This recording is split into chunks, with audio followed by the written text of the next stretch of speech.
The gunshot echoed through the trading camp like thunder, and Stormhawk knew he was going to die here. The young Blackfoot chief hit the frozen ground as bullets tore through the air above him, his blood staining the snow crimson. He'd ridden into enemy territory alone, desperate to save his dying people. Now 2 white traders stood over him, rifles raised, greed burning in their eyes. They'd taken his furs.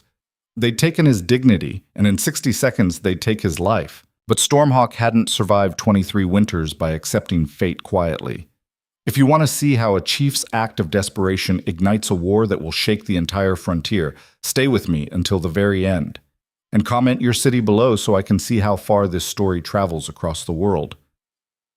The sickness came to the Blackfoot camp like a ghost in the night. It started with the children, 3 of them burning with fever so intense their mothers couldn't hold them. Within 2 days, the fever spread to the warriors. Within a week, it had claimed 4 elders and a newborn child.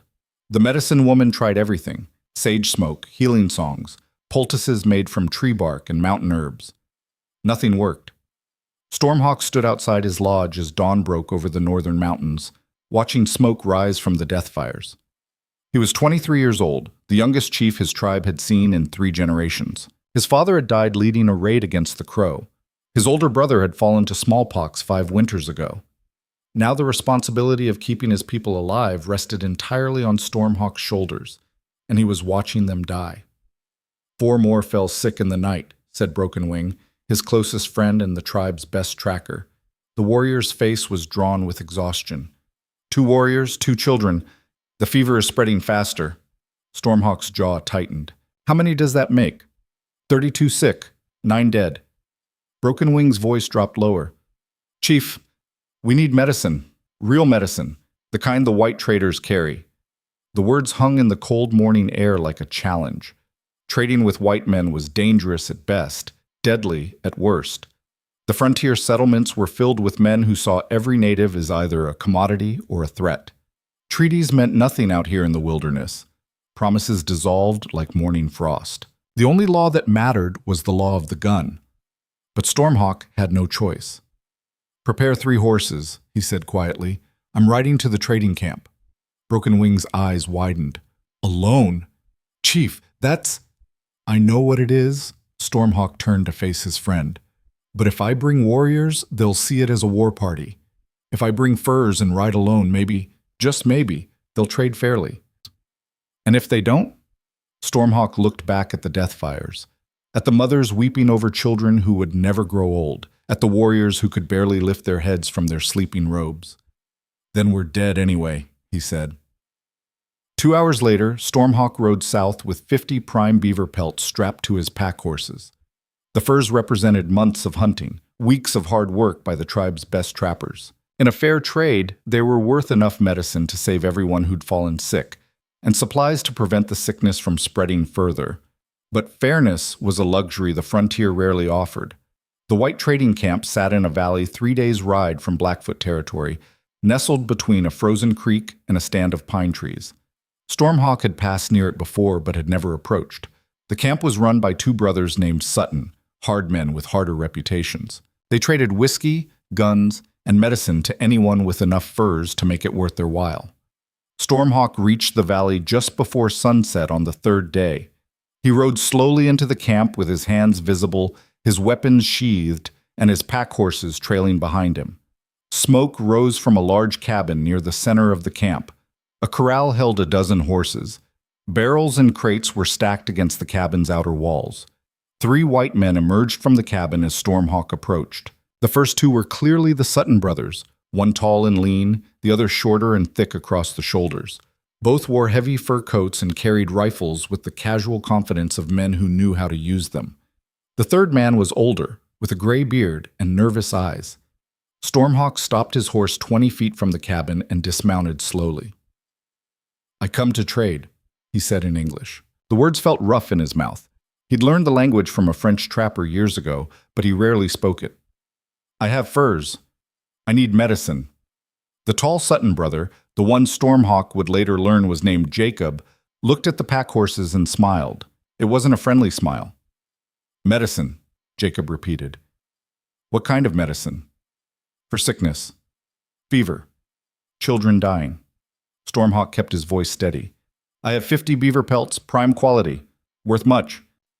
The shorter brother, Marcus, walked around Stormhawk's horses, examining the furs with rough hands. He pulled one pelt free and held it up to the fading light. These are good, Marcus said to his brother. Real good. Jacob nodded slowly. They are. Problem is, we don't have much medicine to spare right now. Winter's been hard. Lot of demand. Stormhawk felt ice form in his chest. How much medicine can you trade? For 50 pelts? Jacob scratched his beard thoughtfully. Maybe enough for 10, 12 people, that's it. 32 people are sick, Stormhawk said. 9 are already dead. I need medicine for all of them. Then you need more furs, Marcus said bluntly. Stormhawk's hands clenched at his sides. These furs are worth more than what you offer. I know the prices. 50 prime beaver pelts can buy whatever we say they buy, Jacob interrupted. His hand drifted toward the rifle slung over his shoulder. You're in our camp now, Chief. Our prices. Our rules. The old man with the gray beard shifted uncomfortably. Jacob, maybe we could— Shut up, Daniels, Marcus snapped. Stormhawk's mind raced. He could feel the situation slipping away from him, could sense the greed radiating from the Sutton brothers like heat from a fire. These men had no intention of trading fairly. They were going to take his furs and give him nothing, or worse. He took a slow breath and tried one more time. My people are dying, he said quietly. I am their chief. I rode here alone, without warriors, because I wanted peace. I brought good furs. I ask only for fair trade. Medicine for my people. That is all. Jacob and Marcus exchanged glances. For a moment, Stormhawk thought he'd reached them. Then Jacob laughed. You know what I think? Jacob said. I think you're desperate. I think your people are dying and you'll do anything to save them. Which means you don't got much bargaining power, do you? Marcus grinned. I think we'll take those furs, and you can have whatever medicine we feel like giving you. How's that sound? Stormhawk's hand moved toward the knife at his belt. Jacob's rifle came up faster. Don't, Jacob said softly. Don't even think about it. Time seemed to slow down. Stormhawk could hear his heart pounding in his ears, could feel the weight of his knife handle beneath his fingers, could see the nervous sweat on Daniel's face and the cold calculation in the Sutton brothers' eyes. He'd made a terrible mistake coming here. Take the furs off the horses, Marcus ordered. Nice and slow. Stormhawk didn't move. His mind was working frantically, searching for a way out, finding nothing. If he fought, they'd kill him. If he surrendered the furs, his people would die. Either way, he'd failed. I said move, Marcus shouted. The gunshot that followed wasn't aimed at Stormhawk. It was a warning shot, fired into the dirt near his feet. But the sound spooked his horses. They reared and pulled away, the pack horses scattering toward the edge of the camp. In the chaos that followed, Stormhawk made his choice. He dove behind a stack of barrels as Jacob's rifle barked, the bullet whining past his head. He rolled to his feet and sprinted toward the tree line, zigzagging as more shots rang out. A bullet tore through his left shoulder, spinning him halfway around, but he kept running. Behind him, he could hear Marcus shouting orders, Jacob cursing, boots pounding on frozen ground. Stormhawk reached the trees and kept going, crashing through underbrush, ignoring the fire in his shoulder. Blood soaked his deerskin shirt, warm against his skin even in the freezing air. His horses were gone. His furs were gone. His people's last hope was bleeding out into the snow. But he was alive. He ran for an hour before his legs gave out. He collapsed against a fallen log, gasping for air, his shoulder screaming with pain. The bullet had gone clean through, painful but not fatal if he could stop the bleeding. Stormhawk tore a strip from his shirt and wrapped it tight around the wound, pulling it with his teeth until the bleeding slowed to a trickle. His hands were shaking. Whether from cold, blood loss, or rage, he couldn't tell. He'd been a fool to trust white men, a fool to believe fair trade was possible, a fool to think his desperation would earn him mercy. The Sutton brothers had stolen his furs and tried to kill him. By now they'd probably sold the pelts or hidden them away. Even if Stormhawk went to the territorial authorities, assuming there were any authorities within 200 miles, his word would mean nothing against 2 white traitors. Justice wasn't an option. But revenge was. Stormhawk sat in the darkness, his breath steaming in the cold air, his mind turning over a dangerous idea. An idea that would change everything. An idea that would make him an outlaw in the eyes of every white settlement from here to the Mississippi. If the Sutton brothers wouldn't give him medicine, he'd take it from someone else. Not traders, they'd be ready for him now. But settlers, travelers, people moving through the frontier who had supplies, medicine, goods worth trading. He'd capture them, hold them hostage, and force their people to bring him what he needed to save his tribe. It was brutal, desperate, dangerous beyond measure. But his people were dying. Stormhawk pulled himself to his feet and started walking north through the darkness. His shoulder throbbed with every step. His body screamed for rest. But his mind was clear now, focused on what needed to be done. Somewhere out there in the wilderness, white settlers were traveling through territory they didn't understand, carrying supplies they'd never miss. Stormhawk would find them. He'd take what he needed, and if that made him a savage in their eyes, so be it. He was a chief. His people were dying, and he'd burn down the entire frontier if that's what it took to save them. The snow began to fall as Stormhawk disappeared into the northern mountains, leaving a trail of blood behind him. 3 days later, a small wagon train made its way through a narrow valley 40 miles north of the Sutton brothers' trading camp. The train consisted of 4 wagons, 12 adults, and 6 children, families heading west toward the Oregon settlements, chasing the promise of cheap land and new beginnings. They'd left Independence 8 months ago and had already survived prairie storms, broken axles, and a near-disastrous river crossing. Now they were in the final stretch, passing through the last of the mountain territories before reaching the fertile valleys beyond. Lydia Hale sat on the driver's bench of the second wagon, watching the mountains rise around them like stone giants. She was 24 years old, with dark hair pulled back in a practical bun and gray eyes that rarely missed anything. Her hands were rough from months of handling reins, making camp, and doing the endless work required to keep a wagon moving west. Beside her, her 8-year-old brother Tommy played with a wooden horse their father had carved before he died of cholera 6 weeks into the journey.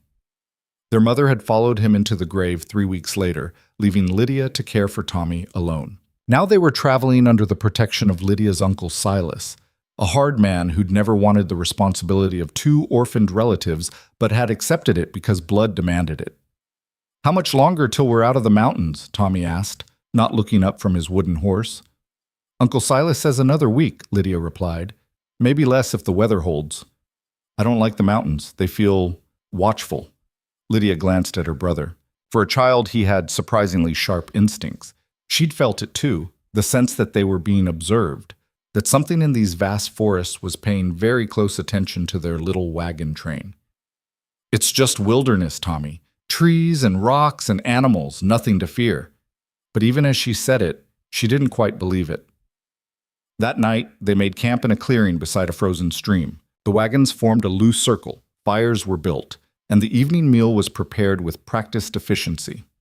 Lydia helped cook beans and salt pork, while Tommy gathered firewood under the watchful eyes of the other men. Silas approached as she was cleaning the cooking pot. "Tomorrow, we're sending out a hunting party," he said without preamble. "Need fresh meat. I'm taking Miller and the Carson brothers. We'll be gone most of the day." Lydia looked up at him. "Is that safe? Splitting up in this territory?" "Safe enough. Game's been scarce and we need food. You'll stay with the wagons. Keep Tommy close." Silas's weathered face showed no emotion. "We've had reports of Indian activity in these mountains, Blackfoot mostly, so keep your rifle loaded and don't wander." "Indian activity?" Lydia set down the pot. "What kind of activity?" "The kind that means they're watching us." Silas met her eyes. "But they haven't attacked, which means they're probably just curious. We keep moving, we'll be through their territory before they decide we're worth the trouble." He walked away before Lydia could respond. That night she barely slept. Every sound in the darkness seemed magnified. Branches cracking, wind moving through the pines, the distant call of something that might have been a wolf or might have been something else entirely. Tommy slept curled against her in the wagon bed, his wooden horse clutched in one hand. Lydia stroked his hair and wondered what she'd gotten them into. The Oregon settlement seemed impossibly far away now. All she could see was wilderness stretching in every direction, vast and indifferent to the handful of settlers trying to cross it. When dawn finally came, Silas and his hunting party saddled their horses and rode north into the forest. Lydia watched them go with a growing sense of unease. She spent the morning helping repair a broken wagon wheel, keeping one eye on Tommy as he played with the other children. The day was clear and cold, the kind of crisp winter morning that made every sound carry for miles. It was just past noon when Lydia heard the horses. She looked up from the wheel she was helping to lift and saw them. 6 riders emerging from the tree line about 200 yards from camp. Even from a distance, she could see they weren't white settlers. "Indians," someone whispered. The camp went silent. Mothers grabbed their children. Men reached for rifles. Lydia's hand closed around the rifle she'd leaned against the wagon, her heart suddenly pounding. The riders approached slowly, deliberately. They wore deerskin and fur, their faces painted with dark streaks. They carried rifles and bows, and they rode with the easy confidence of men who knew this land better than anyone in the wagon train ever would. The lead rider was young, younger than Lydia had expected. He sat his horse with perfect balance, his dark eyes scanning the camp with cold precision. A bloody bandage wrapped his left shoulder. He stopped his horse 30 feet from the nearest wagon. "I am Stormhawk," he said in heavily accented English. "Chief of the Blackfoot. I have come for medicine and supplies." One of the men in the wagon train, a farmer named Peters, raised his rifle. "You come any closer and you will die," Stormhawk interrupted calmly. "You have 12 men. I have 40 warriors in the trees around your camp. You cannot win this fight." Lydia felt ice slide down her spine. She glanced at the tree line and saw nothing, but that didn't mean he was lying. Peters hesitated, his rifle wavering. "What do you want?" Lydia heard herself say. Stormhawk's eyes shifted to her. For a moment their gazes locked. Lydia saw something in those dark eyes, not cruelty, but desperation, determination, a willingness to do whatever it took. "My people are dying," Stormhawk said. "White traders stole from me, shot me, left me to die. Now I take what I need to save my tribe." "We're just settlers," Lydia said, trying to keep her voice steady. "We're not traders. We didn't steal from you." "I know." Stormhawk's expression didn't change. "But you have medicine, supplies, and you have something else." He gestured, and 2 of his warriors dismounted and walked toward the wagons. Lydia raised her rifle, but Broken Wing was faster. He grabbed the barrel and yanked it from her hands before she could fire. "No," Stormhawk said to her. "You do not fight. You come with me." "What?" Lydia's blood ran cold. "You and the boy." Stormhawk nodded toward Tommy, who stood frozen with fear near one of the wagons. "You will be my guests. When your people bring me medicine and supplies, you will be returned unharmed." "You can't," Peters started to say. The sound of dozens of rifles cocking echoed from the tree line. Stormhawk raised one hand, and the sound stopped. "I can," he said quietly, "and I will. You have a choice. Give me the woman and the boy willingly, and the rest of you live. Fight me, and everyone here dies. Choose now." The camp erupted into chaos, men shouting, women crying, children screaming. Lydia stood frozen, her mind unable to process what was happening. This couldn't be real.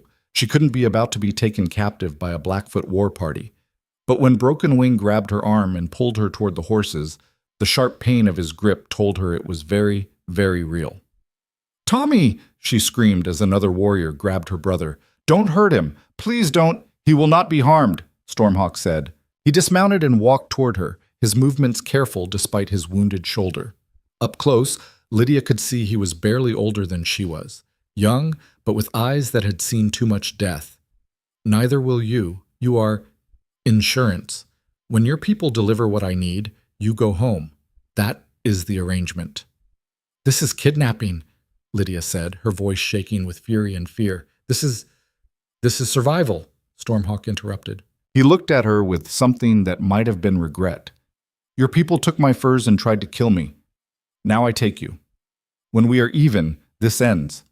Before Lydia could respond, Broken Wing lifted her onto a horse. Another warrior did the same with Tommy, who was crying silently, his wooden horse clutched against his chest. Stormhawk mounted his own horse and looked back at the stunned wagon train. "When the hunting party returns, tell them what happened," he said. "Tell them to bring medicine to the old trading post at Crow Creek. Enough medicine for 30 people. Blankets, food, rifles. Bring them in 3 days and you get your people back. Do not bring soldiers. Do not bring guns for fighting. Bring supplies or they die." He raised his hand and the warriors emerged from the forest. Not 40, Lydia saw, but maybe 20. Still more than enough to slaughter everyone in the camp. Then Stormhawk turned his horse north and rode into the wilderness. Lydia and Tommy rode with him, captives of a desperate chief who'd chosen revenge over mercy. Behind them, the wagon train watched in helpless silence as they disappeared into the vast northern mountains. And Lydia realized with terrible clarity that her life would never be the same. The wilderness swallowed them whole. The mountains seemed endless. For 3 days, they rode north through terrain that grew more brutal with every mile. Lydia had thought she understood wilderness. 8 months on the wagon train had taught her about hardship, about cold nights and aching muscles and the kind of exhaustion that seeped into your bones. But this was different. This was the raw, untamed heart of the frontier, where civilization's rules meant nothing, and survival was the only law that mattered. Stormhawk set a relentless pace. They rode from before dawn until well after dark, stopping only to rest the horses and allow brief moments for food and water. The Blackfoot warriors moved through the landscape like ghosts, following trails Lydia couldn't even see, navigating by instincts she'd never possess. Tommy rode in front of one of the warriors, a younger man with kind eyes who'd wrapped the boy in his own fur cloak when the temperature dropped. Lydia watched her brother constantly, terrified that any moment the warriors would decide he was too much trouble, that they'd... She forced the thought away. Stormhawk had said they wouldn't be harmed. She had to believe that. She had to hold on to something. On the second night, they made camp in a narrow canyon where the wind couldn't reach them. Stormhawk's warriors moved with practiced efficiency. Horses were tended, a fire was built, and sentries were posted on the canyon's rim. Lydia and Tommy were given blankets and a space near the fire, close enough for warmth, but far enough that escape would be impossible. Not that escape was an option. They were days deep into territory Lydia didn't recognize, surrounded by warriors who knew every rock and tree. Running would be suicide. "I'm cold," Tommy whispered, pressing against her side. Lydia wrapped her arms around him, sharing what little warmth she had. "I know, sweetheart. Just hold on. Uncle Silas will bring what they want, and then we'll go home." "Will he?" Tommy looked up at her with eyes too old for his 8 years. "Will they really let us go?" Lydia didn't have an answer. She wanted to promise him everything would be fine, that this was just a temporary nightmare, that soon they'd be back with the wagon train heading toward Oregon and a new life. But the words stuck in her throat. "Yes," she finally said, hoping she sounded more convinced than she felt. "Yes, they will." Across the fire, Stormhawk sat with broken wing, speaking in their own language. Lydia watched him covertly, trying to understand the man who'd taken them captive. He was young. She'd been shocked to realize he couldn't be much older than she was. But there was nothing soft about him. His face was all hard angles and fierce determination, his movements careful and controlled despite the wound in his shoulder that had to be causing him constant pain. As if sensing her gaze, Stormhawk looked up. Their eyes met across the flames. Lydia didn't look away. She refused to show fear, refused to give him the satisfaction of seeing her break.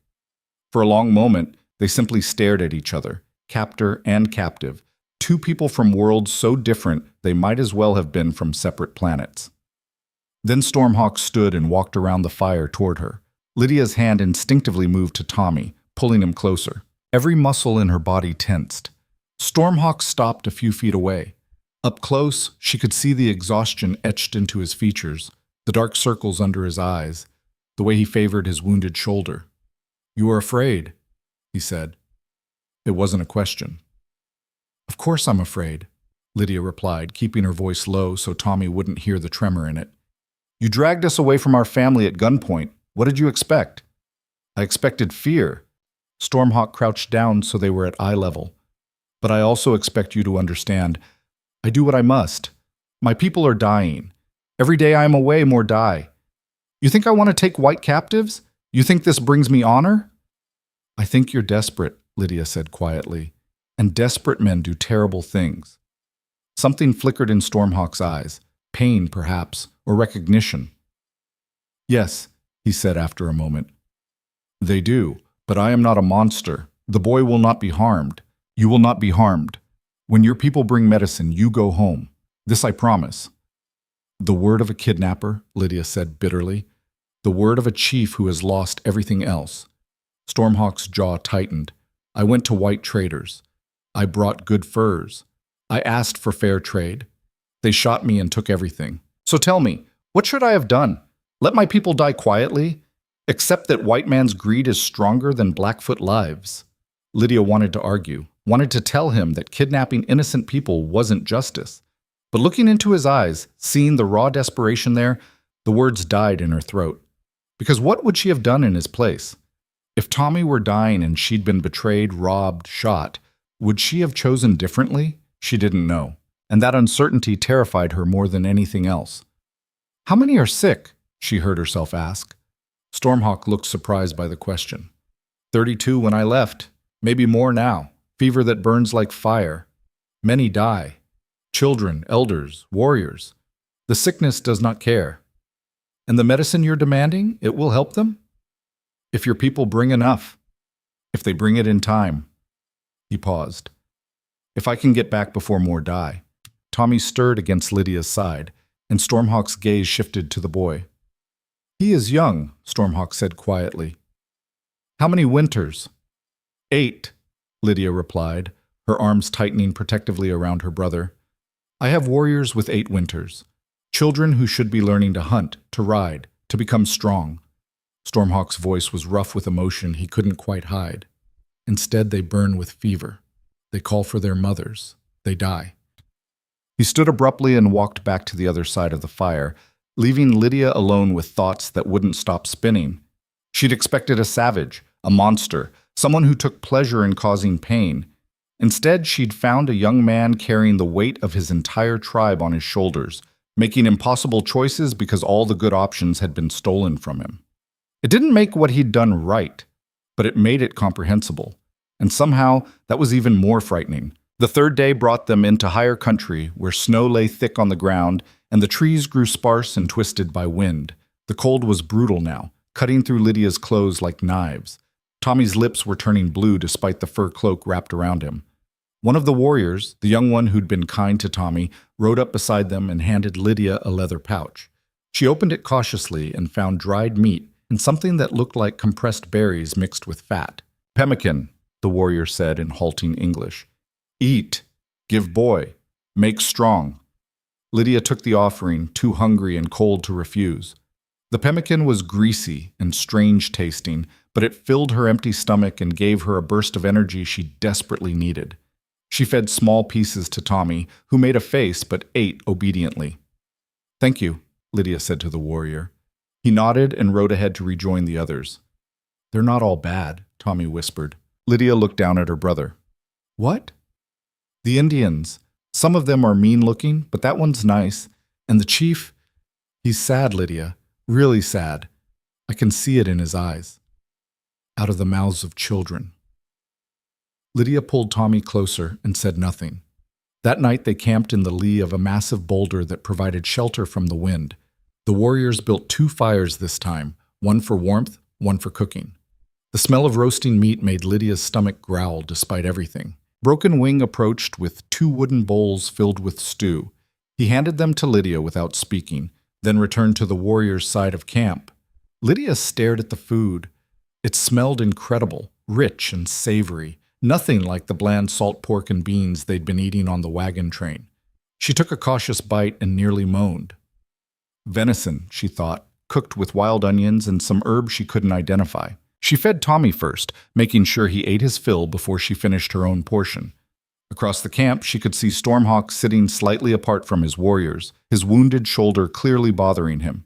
He barely touched his own food. Lydia made a decision that surprised even herself. She stood, wrapped her blanket around her shoulders, and walked across the camp toward Stormhawk. Several warriors tensed, hands moving toward weapons, but Broken Wing held up a hand to stop them. Stormhawk looked up as she approached, his expression wary. "Your shoulder," Lydia said without preamble. "It's infected, isn't it?" Stormhawk's eyes narrowed. "It is nothing. It's not nothing. I can see you favoring it. See the fever in your eyes." Lydia crossed her arms. If it gets worse, you'll die. And if you die, what happens to us? What happens to your people? Why do you care? Because I'm not a fool, Lydia replied. And because Tommy and I have a better chance of getting home alive if you're healthy enough to keep your warriors in line. Stormhawk studied her for a long moment. Then slowly, he unwrapped the bandage on his shoulder. The wound was worse than Lydia had feared. The entry and exit holes were ragged and inflamed, the flesh around them hot and red. Infection had definitely set in. You need to clean this properly, Lydia said, trying to keep the worry out of her voice. Do you have whiskey? Anything that can disinfect it? Broken Wing appeared at Stormhawk's side, a small clay pot in his hands. Medicine, he said, offering it to Lydia. She opened the pot and sniffed carefully. Some kind of herbal salve. It smelled sharp and clean, like pine and something medicinal. It might work.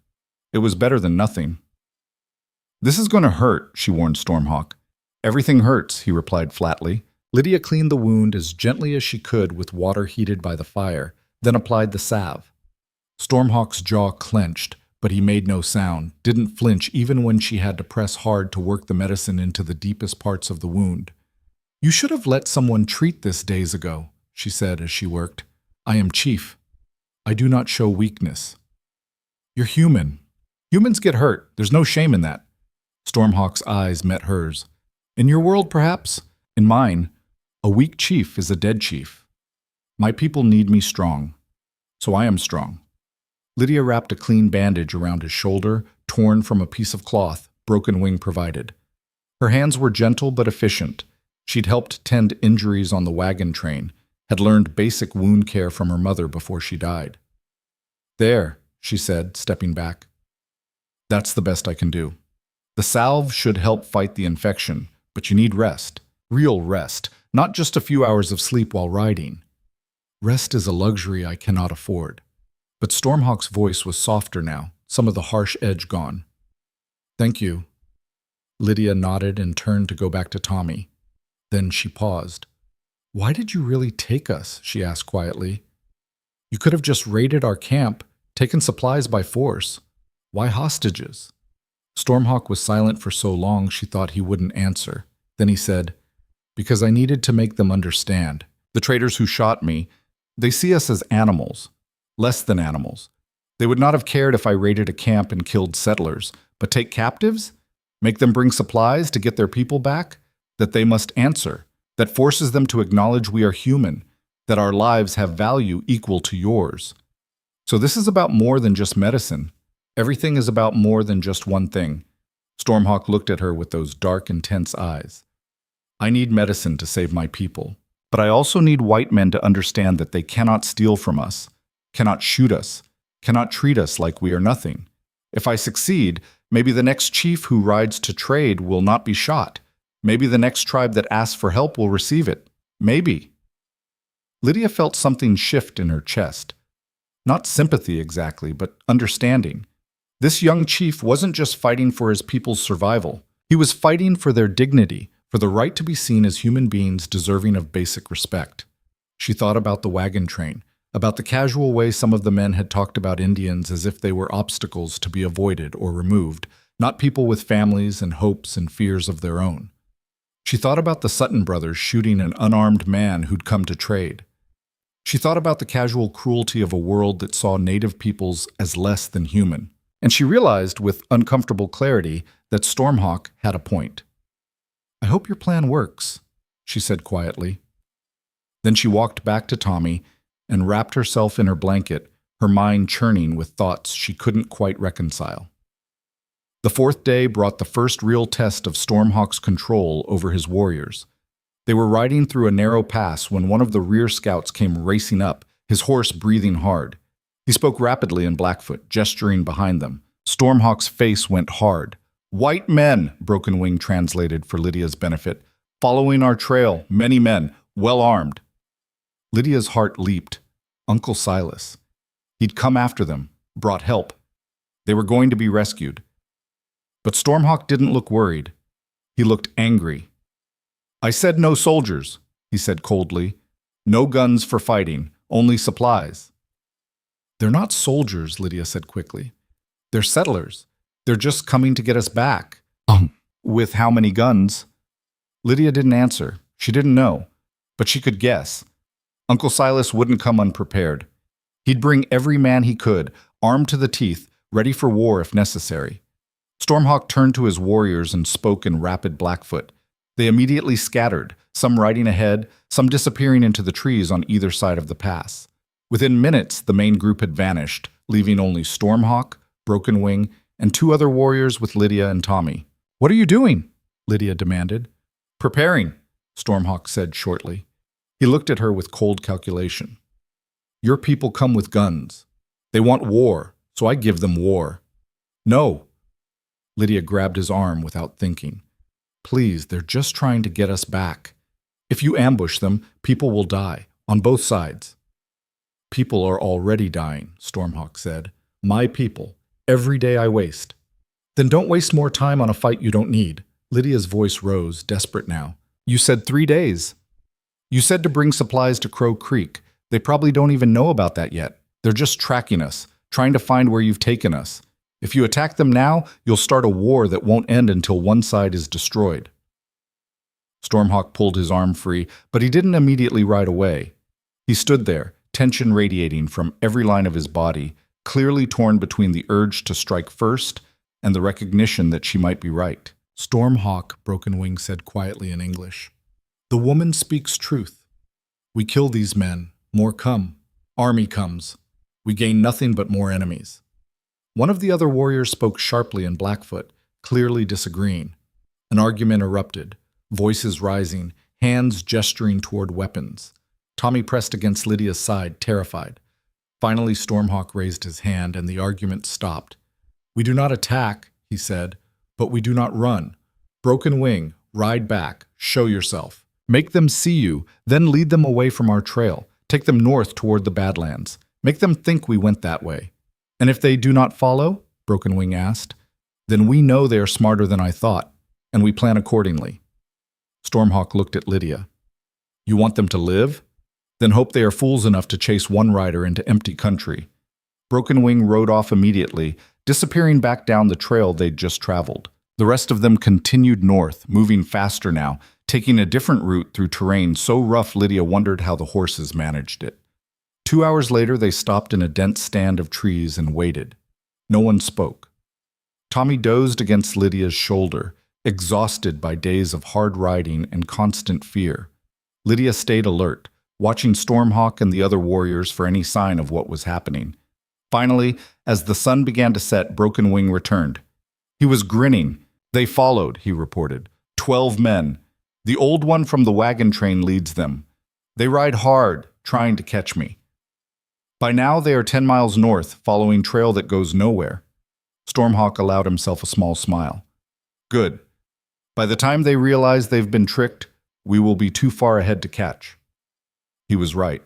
They rode through the night, putting more distance between themselves and the pursuing settlers. When they finally stopped to rest, they were in territory so remote and wild that Lydia couldn't imagine anyone finding them. "Your uncle is persistent," Stormhawk said to her as they sat by a small fire. "He's family," Lydia replied. "He might not be warm, but he doesn't abandon his people."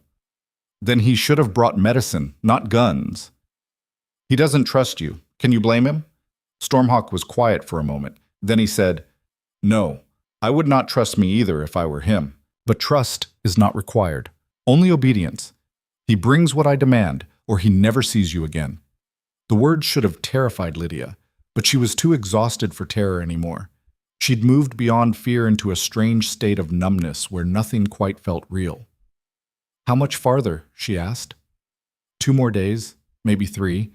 The mountains are difficult here." "And then what?" "Then we wait. We send a messenger to the trading post at Crow Creek with my demands. We see if your people value you enough to pay." Lydia looked at him across the fire. "And if they don't?" Stormhawk's expression was unreadable. "Then I have failed twice, once with the traders, once with you, and my people die anyway." He stood and walked away into the darkness, leaving Lydia alone with the terrible knowledge that all their fates were balanced on the edge of a knife, and the slightest wrong move would send them all tumbling into the abyss. The 5th day brought them into the highest country yet.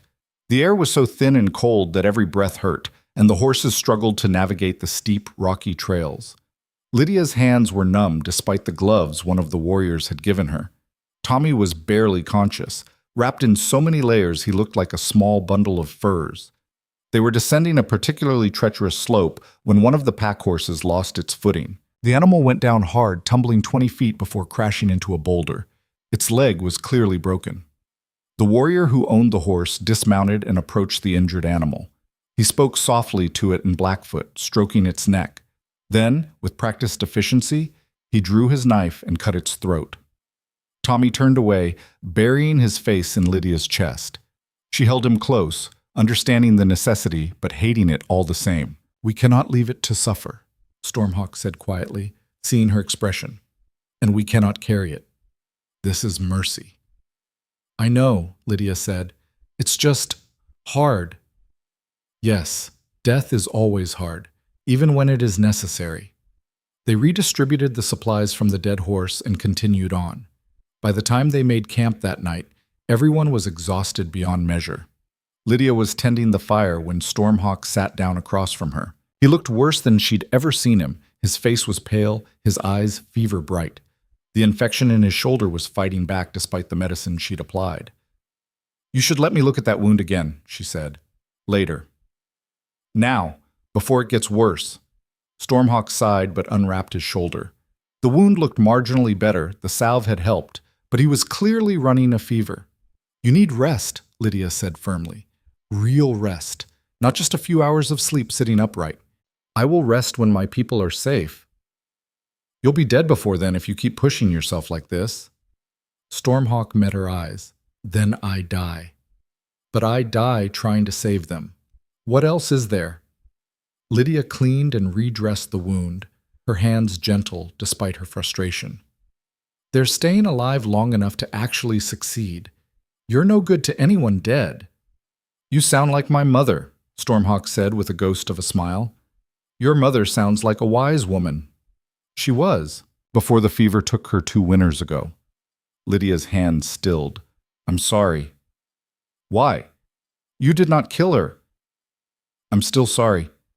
I lost my mother too, 6 weeks into our journey west. Cholera. My father died a week before her." Stormhawk looked at her with new understanding. "The boy is all you have left." "Yes. Which is why I need to get him home safely. Why I need you to keep your promise." "I always keep my promises," Stormhawk said quietly, "even when it costs me everything." They sat in silence for a while, 2 young people who'd lost too much, carrying responsibilities too heavy for their shoulders, trying to navigate a world that seemed determined to break them. Finally, Stormhawk spoke again. "When this is over, when your people bring the medicine and you go home, what will you tell them about us?" Lydia considered the question carefully. "I don't know. What do you want me to tell them?" "The truth, that we are not animals, not savages. That we love our children and mourn our dead and fight to protect what is ours, just as you do. That we deserve to be treated with dignity." He paused. "But you will not tell them this. You will tell them I am a monster who stole you, and they will use it as an excuse to kill more of my people." "You don't know what I'll say." "Don't I?" Stormhawk's smile was sad. "You are kind, Lydia Hale. Kinder than most. But you are still white. And when you return to your world, you will see us as we were before, as obstacles, as threats, as something to be removed so your people can take what they want from this land." Lydia wanted to argue, wanted to tell him he was wrong. But she thought about the wagon train, about the casual prejudice she'd heard 100 times, about the way settlers talked about native peoples as if they were barely human. And she realized he was right. Even if she told the truth, even if she tried to explain what she'd learned during these brutal days in the wilderness, most people wouldn't listen. They'd see what they wanted to see. "I'll try," she said finally, "to tell them the truth, to make them understand. I don't know if it will matter, but I'll try." Stormhawk nodded slowly. "Then you are braver than most." He stood, swaying slightly with fatigue, and walked to his sleeping area. Within minutes he was asleep, finally getting the rest his body desperately needed. Lydia sat by the fire long into the night, watching the flames dance and thinking about the impossible situation they were all trapped in. about two worlds colliding with such force that everyone caught between them was being crushed, about a young chief fighting to save his dying people, about settlers moving west with dreams of a better life, heedless of the lives they were destroying, about the terrible price of survival in a land that showed no mercy to anyone. And she wondered, not for the first time, if there was any way out of this that didn't end in tragedy for everyone involved. The snow came that night like a living thing, wild and angry, driven by winds that howled through the mountain passes with the voice of something ancient and merciless. Lydia woke to find white powder already covering her blanket, Tommy shivering violently beside her despite being wrapped in every piece of fabric they possessed. The warriors moved quickly, erecting temporary shelters using pine branches and hides, creating small pockets of protection against the storm's fury. Stormhawk directed them with hand signals, his voice lost in the screaming wind. His fever had broken during the night, but he still moved with the careful stiffness of a man fighting pain. Lydia and Tommy were pulled into one of the shelters with three of the younger warriors. The space was cramped and dark, but it blocked the worst of the wind.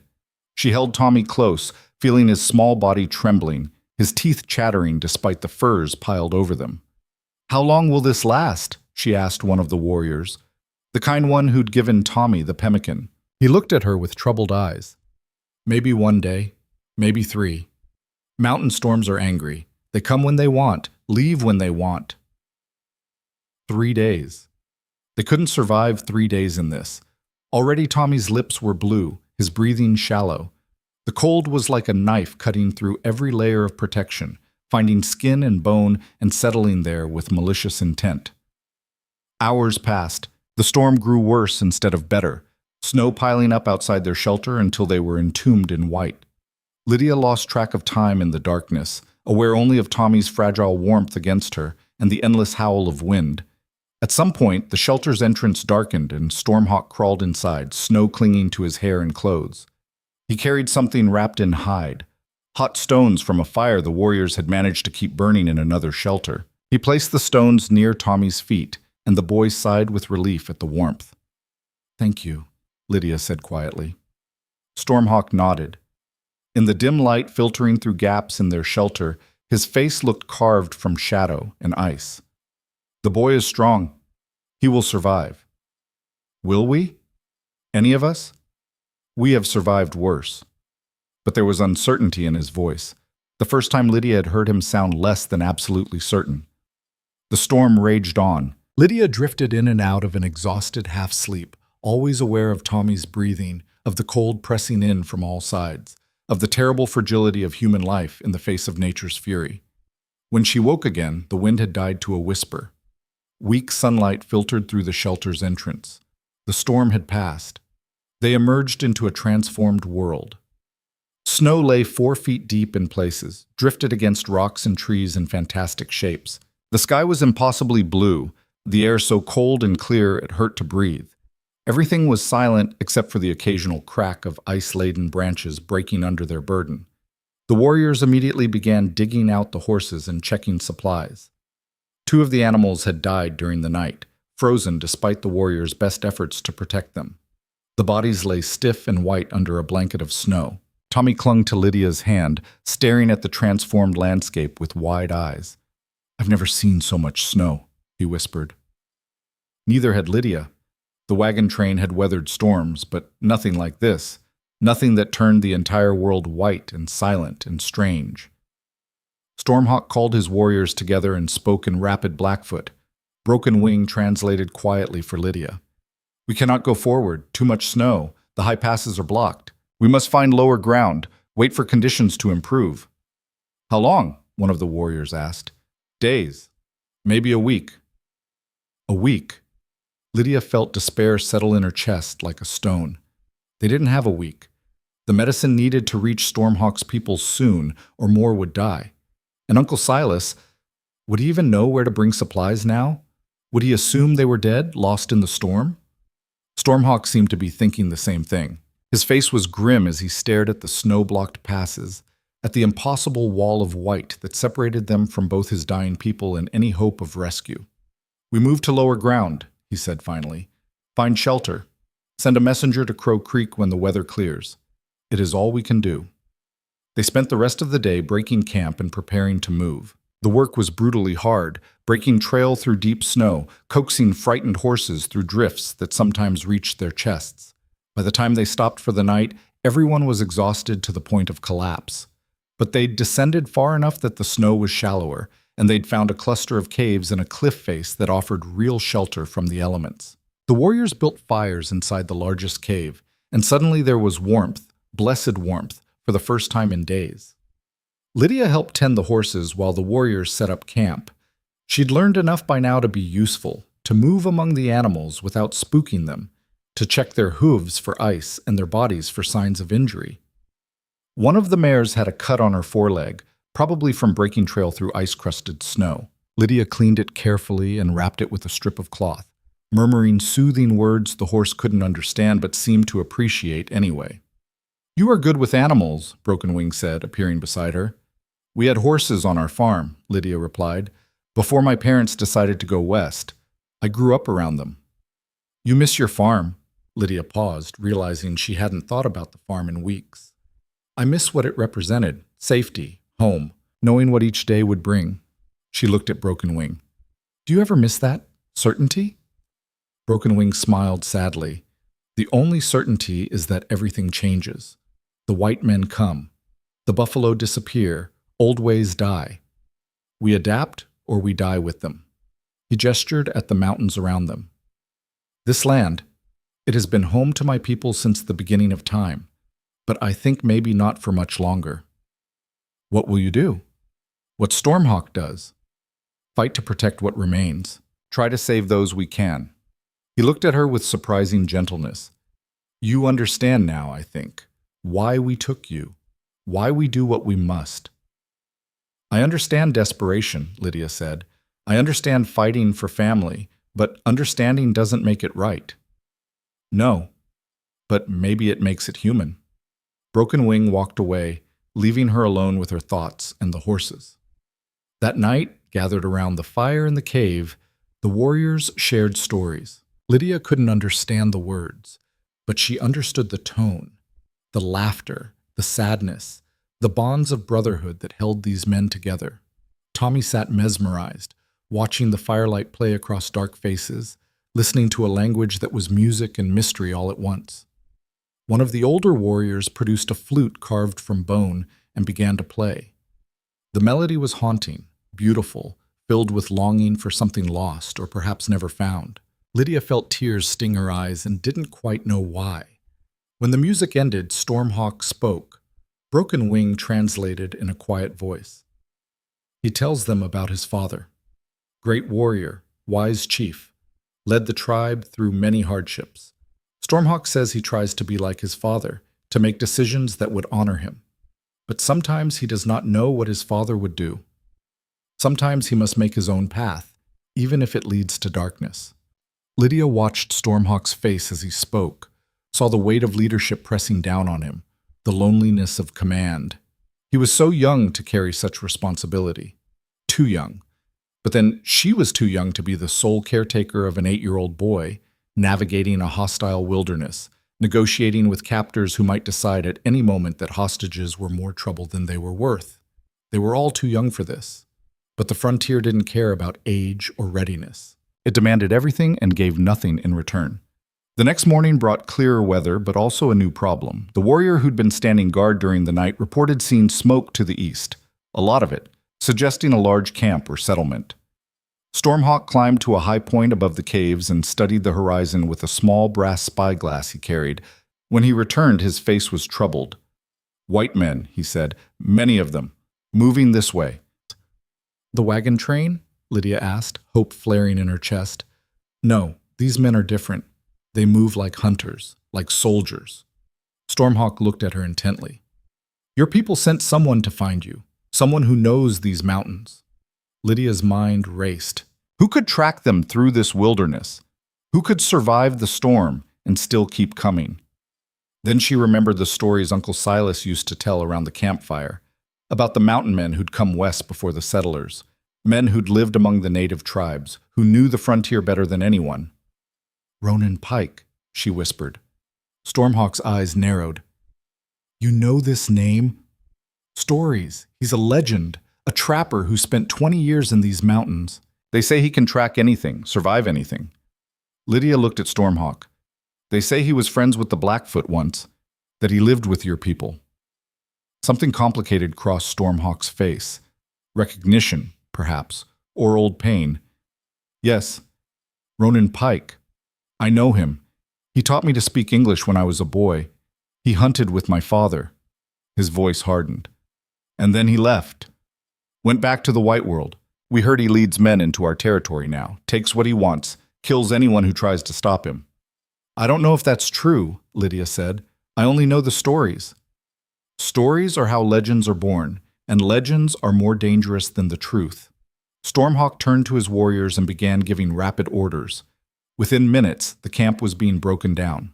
The warriors moved with urgent efficiency, packing supplies, readying horses, preparing for flight or fight.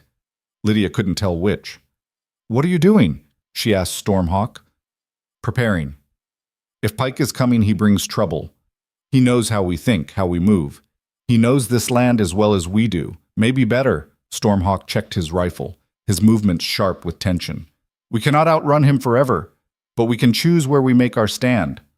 Or you could negotiate, Lydia said. If he was friends with your people once, Stormhawk interrupted. Not now. Now he serves white interests. He will try to take you by force. Men will die. Maybe you, maybe the boy. Then let us go. The words came out before Lydia could stop them. Let us walk out there and meet them. You can keep your warriors hidden. Keep yourself safe. We'll tell Pike you treated us well, that you're willing to trade for our release. No one has to die. Stormhawk stared at her. You would do this? Go to them freely, knowing they might attack anyway? If it stops a fight, yes. Lydia thought of Tommy, of the young warriors who'd been kind to them, of Stormhawk himself, flawed and desperate but trying to save his people the only way he knew how. Enough people have died already. My parents, your mother, your warriors to sickness. Those traitors you tried to trade with probably killed other people before you, probably will again. The dying doesn't stop unless someone chooses to stop it. The frontier does not reward mercy. Maybe not, but maybe it's worth trying anyway. For a long moment, Stormhawk said nothing. Then Broken Wing spoke quietly in Blackfoot, his words urgent. Stormhawk responded, and an argument erupted among the warriors. Some agreeing with whatever Broken Wing had said, others clearly opposed. Finally, Stormhawk raised his hand for silence. We will try your way, he said to Lydia. But my warriors will be watching. If Pike attacks, if he tries to take you without trading, we kill everyone, you understand? I understand. And you trust these white men? Trust that they will honor their word? Lydia thought about Uncle Silas, cold and hard but honorable in his own way.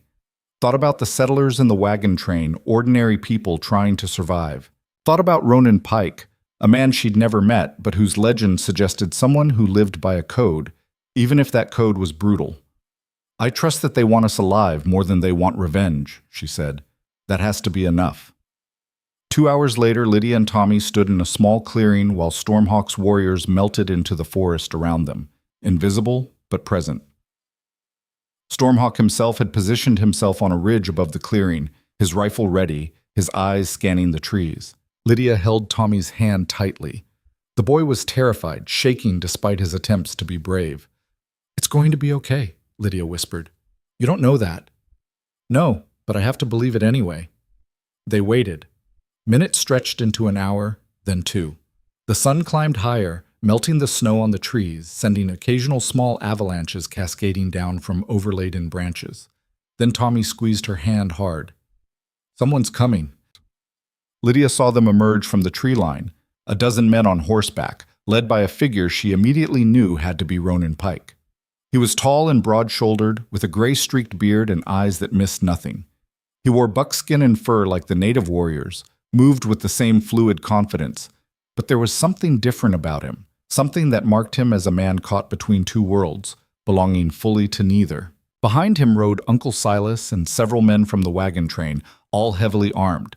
Pike stopped his horse 50 feet from the clearing and studied Lydia and Tommy with those sharp eyes. Then he looked past them, scanning the forest, clearly aware they weren't alone. Miss Hale, he called out, his voice carrying easily across the distance. Is that you? It's me, Lydia replied, forcing her voice steady. Tommy and I are alive. We're unharmed. Where are your captors? Watching, waiting to see what you'll do. Pike nodded slowly, as if he'd expected this. Tell them I want to talk to Stormhawk. Tell them I'm coming into that clearing alone, unarmed. If they shoot me, my men will burn these mountains to the ground finding them. But if Stormhawk will talk, maybe we can all walk away from this alive. Lydia looked up at the ridge, where she knew Stormhawk was hidden.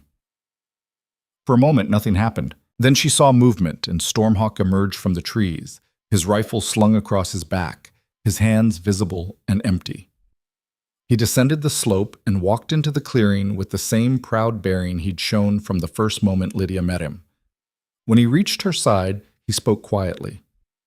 If this goes wrong, take the boy and run north. Broken Wing will find you, get you to safety. Nothing's going to go wrong, Lydia said, hoping she was right. Pike dismounted and handed his rifle to one of his men. Then he walked forward alone, his hands visible, his movements deliberately non-threatening. When he was 10 feet away, he stopped. Stormhawk, he said, and there was something in his voice, recognition, maybe even respect. It's been a long time. 5 winters, Stormhawk replied, since you left our camp and swore never to return. I had my reasons. White man's reasons, white man's promises, worth nothing. Pike's jaw tightened, but he didn't argue. I hear you rode into the Sutton camp trying to trade for medicine. Here they shot you and took your furs. You hear correctly. The Suttons are scum. Everyone knows it. They've cheated and robbed half the trappers in these mountains, white and native alike. You had every right to be angry. Pike paused. But taking settlers hostage wasn't the answer. What was the answer? Stormhawk's voice was hard as stone. Go to authorities who do not exist? Ask for justice from people who see us as animals? My people are dying while white men grow rich on our land, our furs, our suffering. I did what I had to do. I know. Pike's admission seemed to surprise everyone. I know, and I can't say I blame you, but this path you're on, it ends badly. For you, for your tribe, for everyone caught in the middle. Let these people go, and we'll make this right. I'll personally hunt down the Suttons and recover your furs. I'll bring medicine to your camp, enough for everyone who's sick. No tricks, no lies. You have my word. Your word.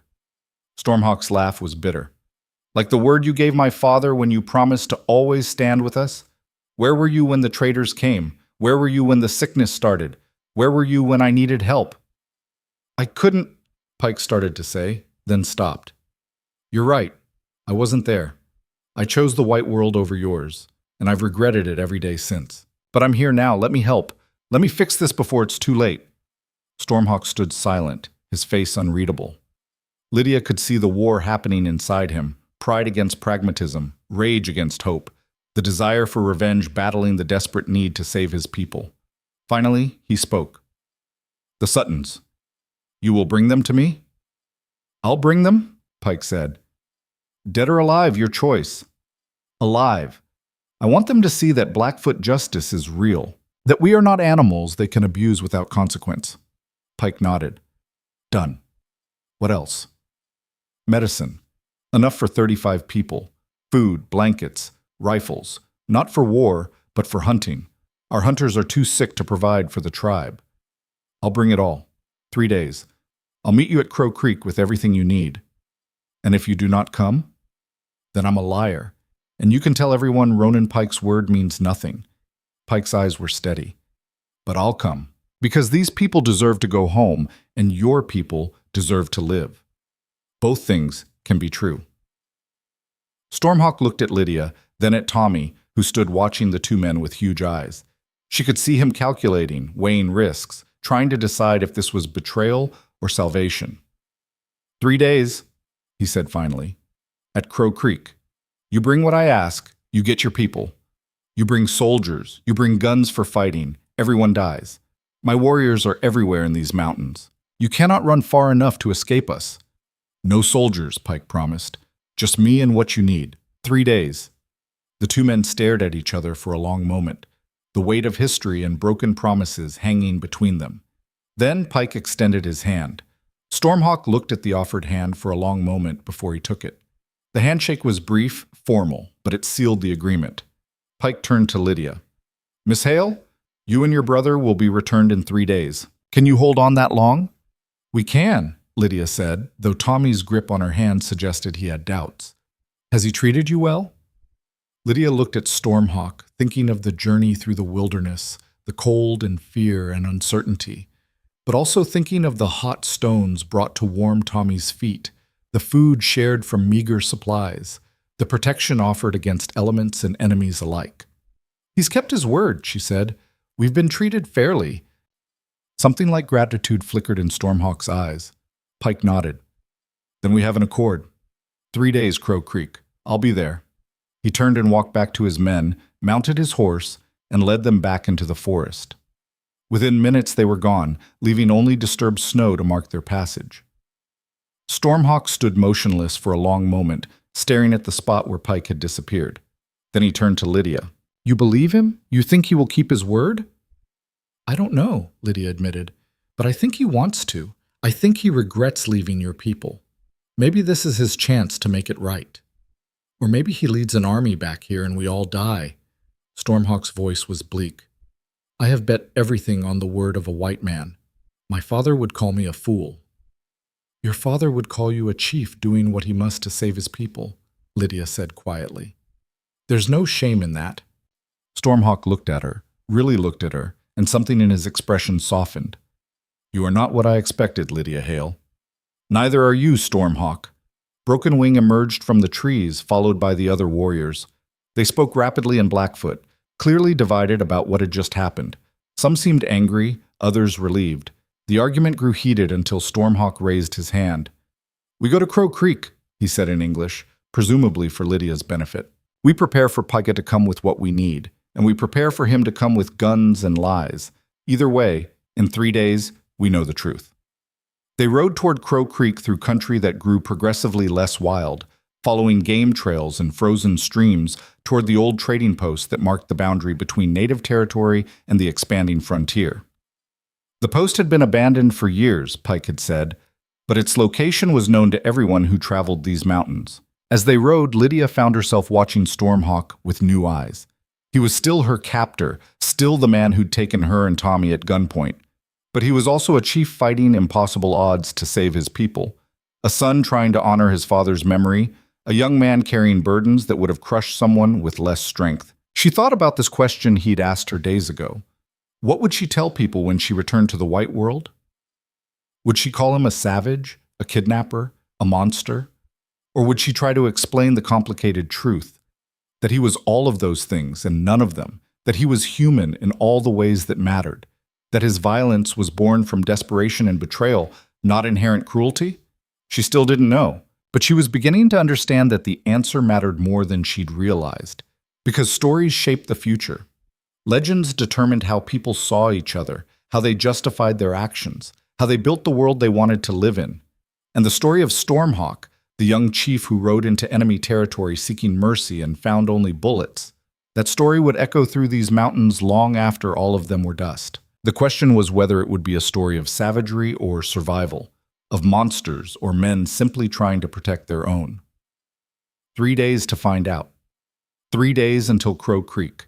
3 days until everything either ended in peace or erupted into violence that would scar the frontier for generations. Lydia held Tommy close as they rode through the gathering darkness and prayed that Pike was a man of his word. Crow Creek lay in a shallow valley where 3 waterways met, their frozen surfaces gleaming like fractured glass under the winter sun. The old trading post hunched against the northern slope like a wounded animal, its log walls weathered gray, its roof partially collapsed, windows dark and empty as dead eyes. But the structure still stood, and that made it valuable. Shelter was currency in the wilderness. Stormhawk's warriors arrived at sunset on the second day, approaching the ruins with weapons ready and eyes scanning every shadow. The place could be a trap. Pike could have gotten there first, positioned men in the surrounding forest, turned the whole valley into a killing ground. Trust was a luxury, and Stormhawk had learned long ago that survival meant preparing for betrayal. But the valley was empty save for wind and the skeletal remains of old corrals. No smoke, no horses, No sign of human presence for months, maybe years. We wait, Stormhawk said, dismounting near the main building. Postguards on every approach. Anyone comes, we know before they get close. The warriors scattered to their positions with practiced efficiency. Broken Wing took Tommy into the trading post to get him out of the cold while Lydia helped tend the horses. The animals were exhausted, their ribs showing through winter coats, their eyes dull with fatigue. They'd been pushed hard for too many days. Lydia worked beside one of the younger warriors, a boy who couldn't be more than 16, brushing down a gray mare whose breathing sounded wrong. The animal's lungs rattled with each breath. "She's sick," Lydia said quietly. The young warrior nodded, his face sad. "Too much cold. Too much hard riding. She will not last long. Can't we do something? In our camp, maybe. Medicine woman would know. Here?" He shook his head. "We can only make her comfortable." They worked in silence after that, doing what little they could for animals who'd given everything and had nothing left to give. When they finished, Lydia found Stormhawk standing alone at the edge of the valley, staring south toward the direction Pike would come from. "Do you really think he'll show?" she asked. Stormhawk didn't turn. "I think he will try. Whether he succeeds is a different question. These mountains are full of men who would kill him to prevent this trade. White men who want war with my people, who want excuse to take more land, kill more warriors, drive us farther into the wilderness until there is nowhere left to go. Pike seems like a man who can handle himself. Yes, but even the strongest man can be overwhelmed by numbers, by circumstance, by bad luck." Stormhawk's hands clenched at his sides. "Everything depends on him. My people's lives, your freedom, the future of my tribe. All of it balanced on one man's promise." Lydia heard the fear beneath his words, the terrible vulnerability of having no control over events that would determine everything. She understood it intimately. Her entire life since her parents died had been one loss of control after another, swept along by circumstances, by other people's decisions, by forces too large to fight. "What will you do if he doesn't come?" she asked quietly. Stormhawk was silent for so long she thought he wouldn't answer. Then he said, "I do not know. Without medicine, my people die. Without leverage, I have no way to force white men to help. The Suttons will never face justice. And you," he finally turned to look at her, "you and the boy become permanent reminder of my failure. Cannot let you go because you are only thing of value I have left. Cannot keep you because eventually your people will come in force, will hunt us until we are all dead. So you're trapped too. We are all trapped, by history, by hate, by systems built to destroy anyone who does not fit." His voice was bitter. "Your people came to this land and decided it was empty. Never mind that we were here. Never mind our villages, our hunting grounds, our sacred places. Empty land belongs to whoever takes it, yes? And if people already live there, they are not really people. So it does not matter." Lydia wanted to argue, to defend her people, to say it wasn't that simple, but she thought about the casual way settlers talked about claiming land, about the manifest destiny her uncle preached around campfires, about how easily people convinced themselves that taking what they wanted was righteous and good if the victims weren't like them. "I'm sorry," she said, knowing how inadequate the words were. "Sorry does not bring back the dead, does not return stolen land, does not heal centuries of broken promises." Stormhawk looked back toward the south. "But maybe it is start. Maybe if enough people on both sides can see each other as human, can feel sorry for pain they cause, maybe things change. Small change, slow change, but change." "Do you really believe that?" "I have to. Because if I do not believe things can change, then I am just fighting to delay inevitable. And that is no way to lead." He walked away, leaving Lydia alone with the gathering darkness and thoughts that wouldn't settle. That night they huddled inside the trading post, crowded around a fire built in the old stone hearth. The smoke found its way out through gaps in the collapsed roof, and the flames provided blessed warmth after days of brutal cold. Tommy fell asleep almost immediately, his head in Lydia's lap, his small body finally relaxing for the first time in what felt like forever. The warriors passed around dried meat and pemmican, talking quietly in Blackfoot. Lydia caught glimpses of their conversation through tone and gesture. Debates about what would happen tomorrow, whether Pike could be trusted, what they'd do if he came with an army instead of medicine. Broken Wing sat down beside her, offering a cup of something hot. She sipped it cautiously and found it was some kind of tea, bitter but warming. "Thank you," she said. "You are not what I expected," Broken Wing said, echoing Stormhawk's words from days earlier. "Most white women would be crying, begging, broken by now." "I spent 8 months crossing a continent in a wagon," Lydia replied. "Buried both my parents in unmarked graves along the trail. Learned to shoot, to cook over open fires, to keep moving when every muscle screamed to stop. This is just one more impossible thing to survive." "You are strong." Stormhawk sees this. It troubles him. "Troubles him? Why?" Broken Wing smiled sadly. "Easier to hate enemies who are weak, cruel, less than human. Harder when they are strong, kind, brave. When they are people you could respect if circumstances were different." Lydia looked across the fire at Stormhawk, who sat alone as always, slightly apart from his warriors. The firelight carved shadows across his face, making him look older, wearier. "He's a good leader," she said quietly. "He is a young leader carrying old burdens. He tries to be his father, strong, wise, fearless, but he is not his father. He is himself. And himself is sometimes uncertain, sometimes afraid, sometimes wrong." Broken Wing took a sip from his own cup. "That is what makes him good leader. He knows he can fail, so he fights harder not to." "Will his people survive this? The sickness, the pressure from settlers, all of it? I do not know. Maybe, maybe not. But we will fight to our last breath. What else is there?" It was the same question Stormhawk had asked her days ago, and Lydia still had no answer. She held Tommy close and watched the fire burn down to embers, and tried not to think about all the ways tomorrow could end in disaster. The third day dawned cold and clear. Stormhawk's scouts reported no movement from the south, no sign of Pike or anyone else. The warriors grew tense as morning stretched into afternoon, hands never far from weapons, eyes constantly scanning the tree line. Lydia paced the perimeter of the trading post with Tommy, both of them too nervous to sit still. The boy had barely spoken all morning, his usual chatter replaced by anxious silence. "What if they don't come?" Tommy finally whispered. "Then we keep waiting," Lydia said with more confidence than she felt. "And if they never come?" Lydia crouched down to his level. "Listen to me, Tommy. Whatever happens, I will keep you safe. I promised Mama before she died that I'd take care of you, and I keep my promises. Do you understand?" Tommy nodded, his eyes too old, too aware of how fragile promises could be. It was mid-afternoon when the scout on the southern ridge gave a bird call that made every warrior reach for their rifles.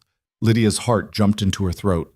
Someone was coming. Stormhawk climbed to the scout's position and studied the approaching party through his spyglass. When he descended, his face was unreadable. "It is Pike," he said, "with 10 men and 2 prisoners. The prisoners would be the Sutton brothers. Lydia felt a strange mix of relief and dread. Pike had kept his word so far, but bringing the men who'd shot Stormhawk, who'd started this entire chain of events, that was gasoline near a fire. One wrong word, one moment of rage, and everything would explode. "Tell your warriors to hold their positions," Lydia said urgently. "No matter what happens, no shooting unless Pike shoots first." Stormhawk looked at her sharply. "You give orders to Chief now?" "I'm trying to keep everyone alive, including you." Something in her tone made him pause. Then he nodded and spoke rapidly in Blackfoot. The warriors melted back into their positions, invisible but ready. Stormhawk, Broken Wing, and Lydia stood in the open ground before the trading post as Pike's party emerged from the forest. The mountain man led the way, looking tired but determined. Behind him came his men, pack horses laden with supplies, and 2 riders with their hands bound, the Sutton brothers, looking significantly less confident than the last time Lydia had seen them described in Stormhawk's bitter account. Pike stopped 30 feet away and dismounted. He walked forward alone just as he had before, hands visible and empty. "Stormhawk," he said. "I kept my word. Medicine for 35 people, food, blankets, 10 rifles with ammunition for hunting, and the men who wronged you, delivered alive as requested." Stormhawk's eyes moved to the Sutton brothers. Jacob and Marcus stared back with hatred and fear in equal measure. Jacob's face was bruised, suggesting he'd resisted capture. "You found them quickly," Stormhawk said. "Wasn't hard. Men like that don't hide well. They think they're untouchable. Pike's voice was hard. They're not. And the furs they stole from me? Gone. Sold days ago to traders heading east.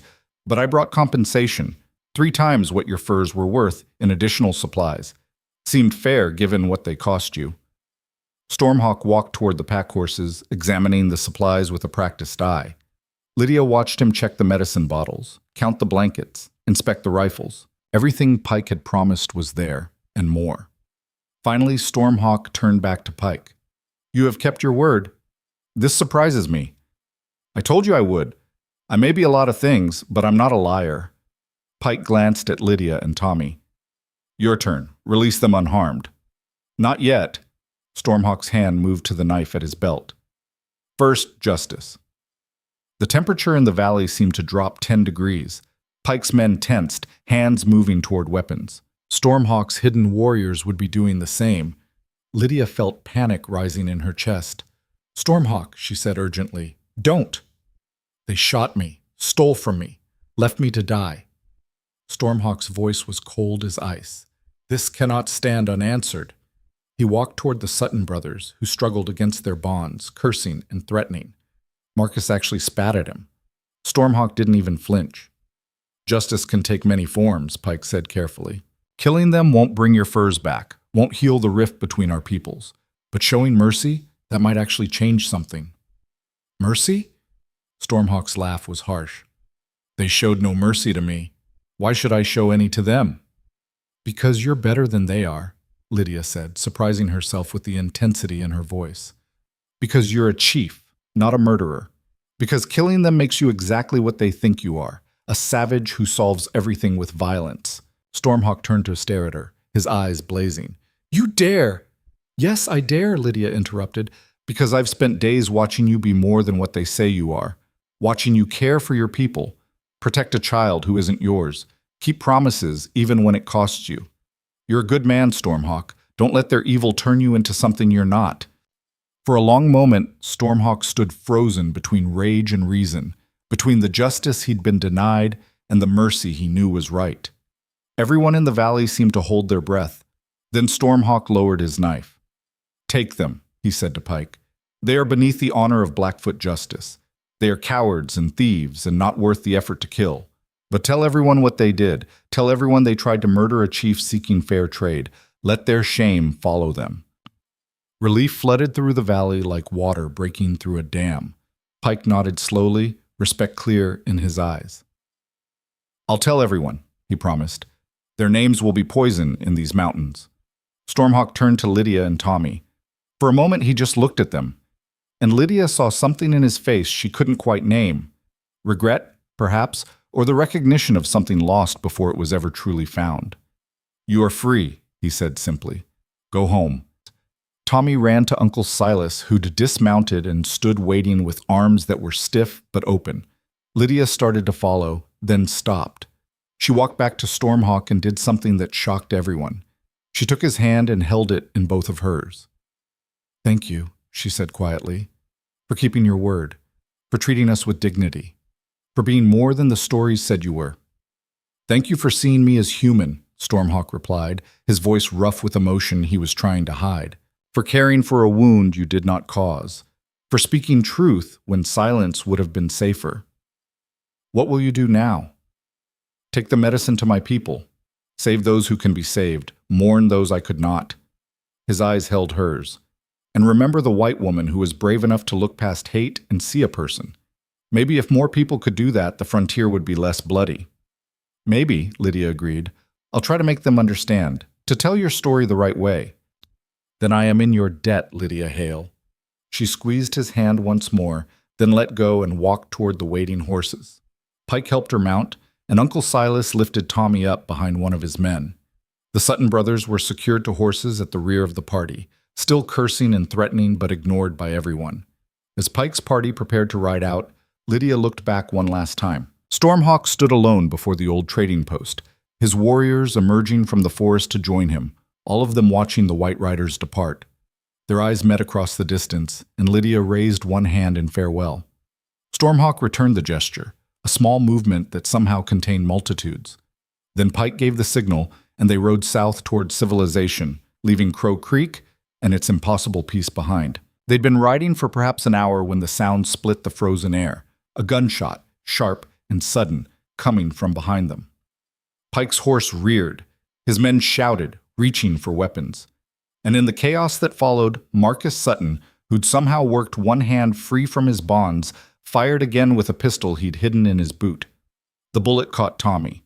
The boy fell from his horse with a cry that would haunt Lydia's nightmares forever, hitting the frozen ground hard. Blood bloomed across his jacket, bright red against brown wool.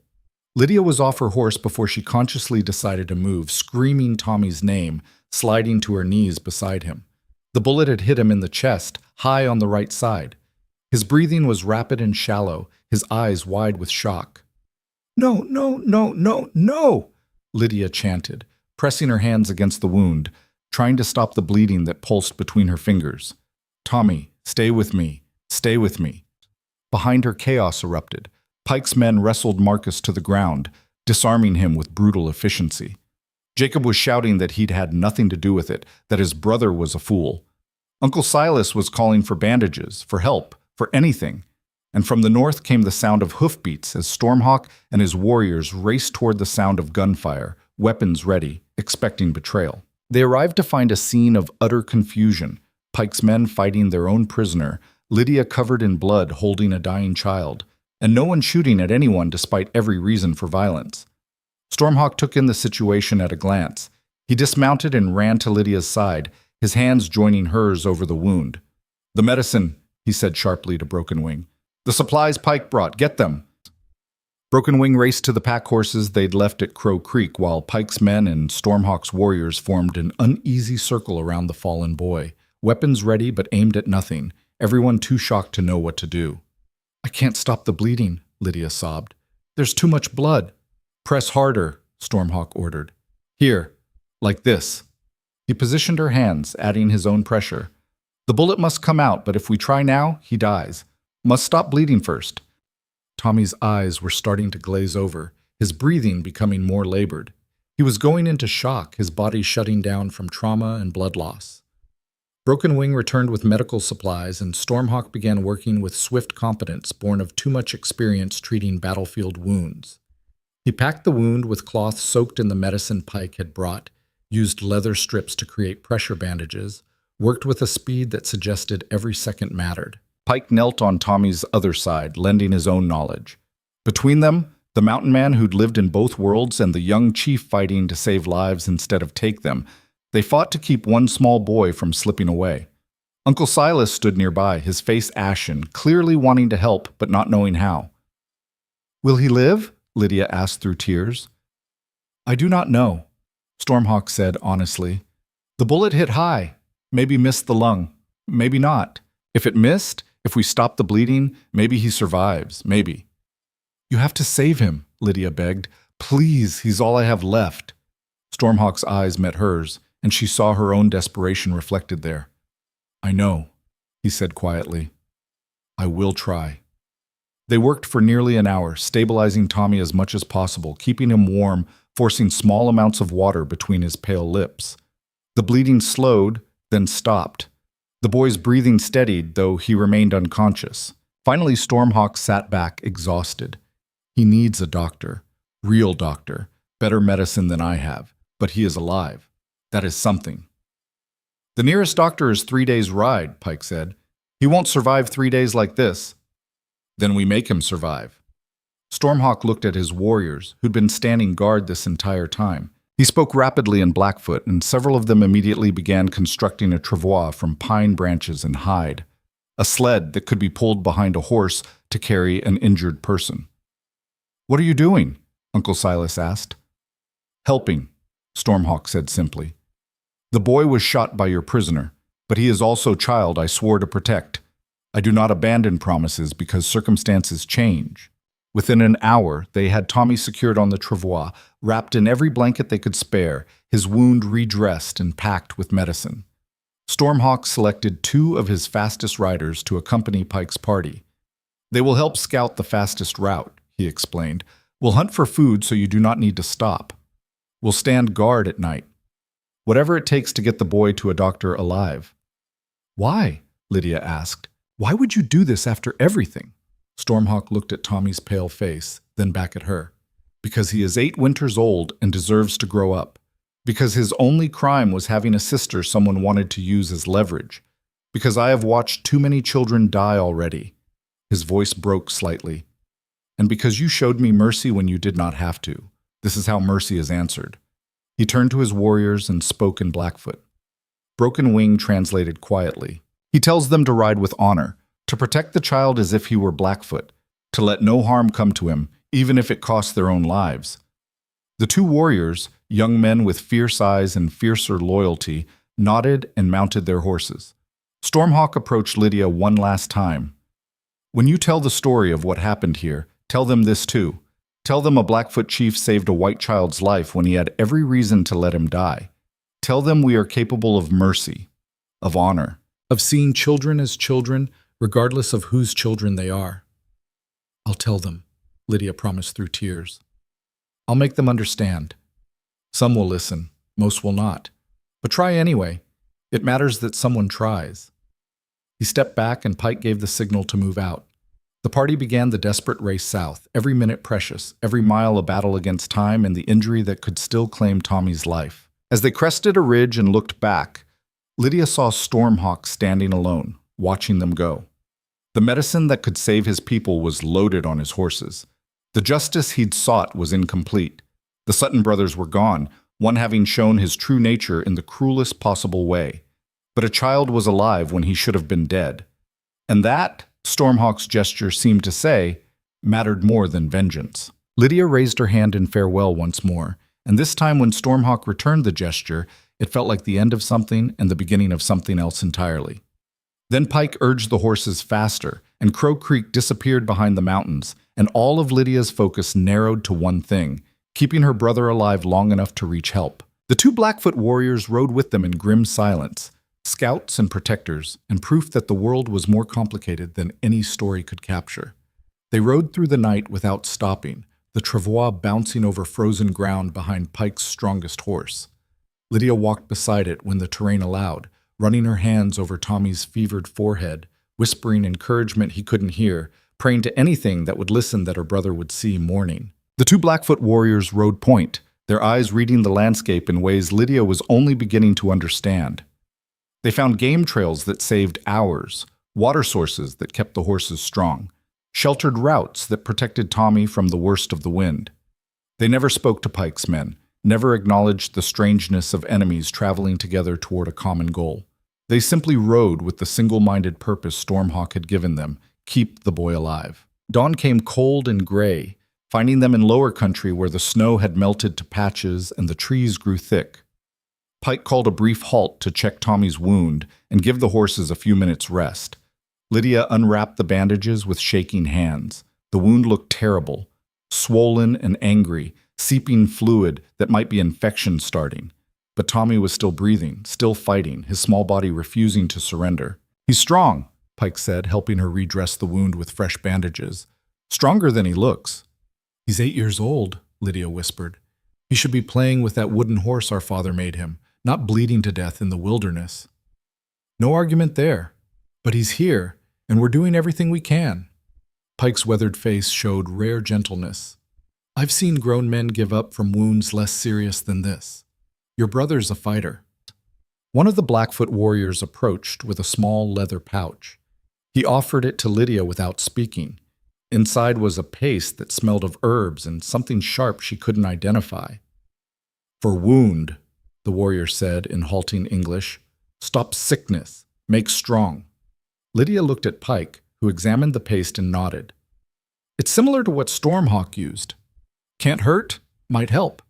She applied the paste carefully, and the warrior showed her how to wrap the bandage differently, creating less pressure while still protecting the wound. His hands were surprisingly gentle for someone she'd watched ride with a rifle across his back. Thank you, Lydia said. The warrior nodded once and returned to his horse.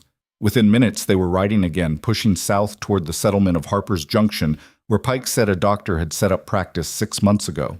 The second day brought warmer weather and harder choices. Tommy's fever spiked dangerously high, and he began thrashing in delirium, pulling at his bandages, calling for his mother. Lydia had to ride in the travois with him, holding his hands, singing the lullabies their mother used to sing, trying to keep him calm enough that he didn't tear his wound open.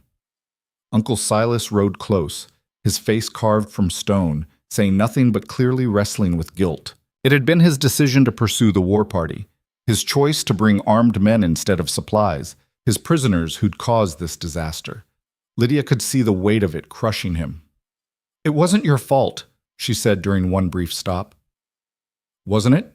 Silas's voice was rough. "I brought the Suttons. I didn't search them properly. I let my need for revenge blind me to basic caution. You were trying to protect us. I was trying to prove something, that white men don't back down, don't negotiate with savages, don't show weakness." He looked at her with haunted eyes. "And now Tommy might die because I was too proud to see the situation clearly. Or Tommy might live because Stormhawk chose mercy over vengeance," Lydia countered, "because people on both sides decided that a child's life mattered more than pride. That has to count for something." Silas had no answer. He rode in silence after that, lost in thoughts Lydia couldn't reach. The third day brought them within sight of Harper's Junction, just as Tommy's breathing became so shallow Lydia could barely detect it.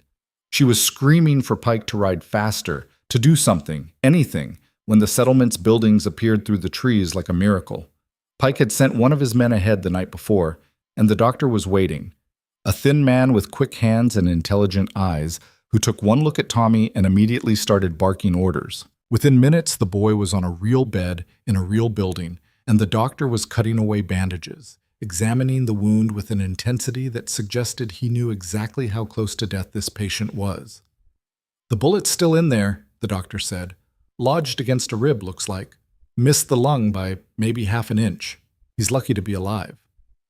"Can you save him?" Lydia asked. "I can try, but I'll need to operate, and there are no guarantees. He's lost a lot of blood. He's been traveling hard for 3 days, and infection's already setting in." The doctor looked at her seriously. "You should prepare yourself for the possibility that he might not make it." "He'll make it," Lydia said with a certainty she didn't feel. "He has to." The doctor nodded and began preparing instruments. Lydia was ushered out of the room despite her protests, left to pace the small waiting area while strangers worked to save the only family she had left. The 2 Blackfoot warriors stood outside the doctor's building, still keeping watch despite having fulfilled their mission. Pike brought them food and water, which they accepted with cautious nods. An uneasy crowd of settlers had gathered, muttering about Indians in their town, hands near weapons, fear and hostility thick in the air. "They're here as protectors, not threats," Pike announced loudly enough for everyone to hear. "They rode 3 days to help save a wounded boy. Anyone who has a problem with that can take it up with me." The crowd dispersed slowly, shooting dark looks but unwilling to challenge Ronan Pike's authority. The mountain man's reputation carried weight even here. Lydia watched the warriors through the window, these young men who should have been enemies but had instead chosen to honor their chief's command. She thought about Stormhawk riding north with medicine for his people, about the sick children who might live because one desperate chief had been willing to risk everything, about how close they'd all come to a different ending. The surgery took 4 hours. 4 hours of Lydia wearing a path in the wooden floor, of Uncle Silas sitting with his head in his hands, of Pike standing guard, and the Blackfoot warriors waiting with inhuman patience for news. When the doctor finally emerged, his face was drawn with exhaustion, but his eyes held cautious hope. "He's alive," the doctor said. "The bullet's out, the wound is clean, and his vitals are stabilizing. If infection doesn't set in during the next few days, he should make a full recovery." Lydia's legs nearly gave out. Pike caught her arm, steadying her, while Uncle Silas made a sound like a sob he was trying to swallow. "Can I see him?" Lydia asked. "He's sleeping. But yes, you can sit with him." Tommy looked impossibly small in the bed, his face pale as snow, bandages wrapped around his thin chest. But he was breathing steadily, and when Lydia took his hand, his fingers curled weakly around hers. She sat beside him as afternoon faded to evening, as the doctor came and went checking vitals, as Uncle Silas stood in the doorway looking like a man who'd aged a decade in 3 days. At some point she must have dozed off, because she woke to find Tommy's eyes open, looking at her with groggy confusion. "Lydia?" His voice was barely a whisper. "I'm here, sweetheart. You're safe. You're going to be okay." "The chief, he helped me. I remember his hands. They were gentle." "Yes, he helped you. He kept his promise." Tommy's eyes drifted closed again, but this time his sleep looked peaceful, natural. The crisis had passed. Lydia stepped outside to find Pike talking with the Blackfoot warriors. When they saw her, all three men stopped and turned. "Your brother?" one of the warriors asked. "He's going to live," Lydia said. "Thanks to all of you. Thanks to Stormhawk's medicine and your protection and the doctor's skill. He's going to live." The warriors nodded, satisfaction clear on their faces despite their stoic expressions. One of them spoke in Blackfoot, and Pike translated. "He says their chief will be pleased to hear this, that it proves mercy is not weakness." "Tell Stormhawk." Lydia paused, trying to find words adequate to what she felt. "Tell him I will never forget what he did. Tell him Tommy will grow up knowing that a Blackfoot chief saved his life when he had every reason to let him die. Tell him that story will matter." Pike translated, and the warriors listened intently. And the key. Then they mounted their horses, preparing to ride north with news of the boy's survival. Before they left, one of them turned back to Lydia. In careful English, he said, "You are brave. Your brother is brave. May the spirits watch over you both." Then they rode away, disappearing into the forest like smoke, leaving Lydia standing in the gathering darkness, wondering if any of this had really happened. The next weeks passed in a blur of recovery and revelation. Tommy grew stronger each day, graduating from bed rest to careful walks around the settlement, his wound healing cleanly despite the doctor's initial fears. Uncle Silas spent hours sitting with him, reading from the few books available in Harper's Junction, telling stories, building a relationship that had never quite existed before. But the aftermath of what happened at Crow Creek spread like ripples across Stillwater, touching everything. The Sutton brothers faced justice, though not the kind Stormhawk had demanded.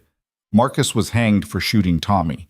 Attempted murder of a child was a crime even the rough frontier wouldn't overlook. Jacob was sentenced to 10 years hard labor, his reputation destroyed, his name synonymous with cowardice and betrayal. Pike made sure everyone knew the full story. How the Suttons had robbed and shot an unarmed man seeking fair trade. How their greed had sparked a crisis that could have ended in war. How their final act of violence had nearly killed an innocent child. The story spread through the settlements, carried by trappers and traders, growing in the telling until the Sutton brothers became cautionary tales about the price of cruelty. But there was another story spreading too. The story of Stormhawk.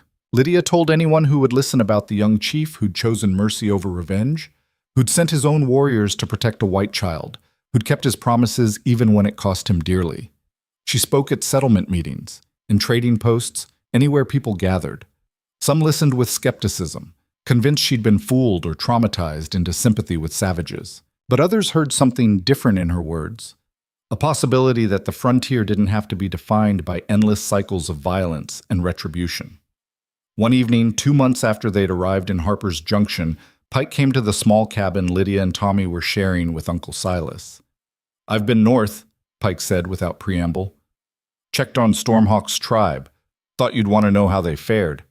Lydia's heart jumped. "Are they alive? Did the medicine work?" "Most of them survived. Lost 6 more before Stormhawk got back with the supplies, but the medicine stopped the fever's spread. The tribe's weakened but intact." Pike paused. Stormhawk asked about the boy, seemed genuinely relieved to hear he'd recovered. "I wish I could thank him properly," Lydia said quietly. "You could," Pike said, his tone casual but his eyes sharp. "I'm heading back north in a week, trading expedition. You and Tommy could come along if you wanted. Visit the tribe, deliver your thanks in person." Uncle Silas, who'd been silent until now, spoke up sharply. "Absolutely not. They've been through enough. They're going to Oregon with the next wagon train, getting as far from this wilderness as possible." But Lydia was looking at Pike, her mind already racing ahead to possibilities she hadn't let herself consider. "What would happen if we went? Would we be safe?" "I can't guarantee safe," Pike said honestly. "But Stormhawk gave his word you'd always be welcome in his territory. That counts for something, And having you there, showing his people that not all white settlers are enemies, that could matter. Could help build something better than what we've got now. Or it could get them killed, Silas said flatly. Could, Pike agreed. But sitting in settlements watching the frontier burn with hate could kill them too, just slower. At least this way they'd be trying to make things better. Lydia looked at Tommy, who'd been listening quietly. Her brother met her eyes, and she saw something unexpected there. Not fear, but consideration. The boy who'd been terrified in the Blackfoot camp had spent 2 months thinking about what happened, about the warriors who'd protected him, about the chief who'd saved his life. I want to go, Tommy said. I want to thank them properly, the chief and the warriors and everyone who helped. Tommy, you don't understand what you're asking, Silas said. I understand that they saved my life when they could have let me die. I understand that Lydia taught me to always repay kindness with kindness. Tommy's voice was quiet but firm. Mama and Papa would want us to do the right thing. Lydia felt something settle in her chest, a decision she'd been circling for weeks without quite acknowledging it. Oregon had been her parents' dream, not hers. The wagon train, the settled life, the carefully ordered existence of farming and civilization, that was what her family had wanted. But was it what she wanted?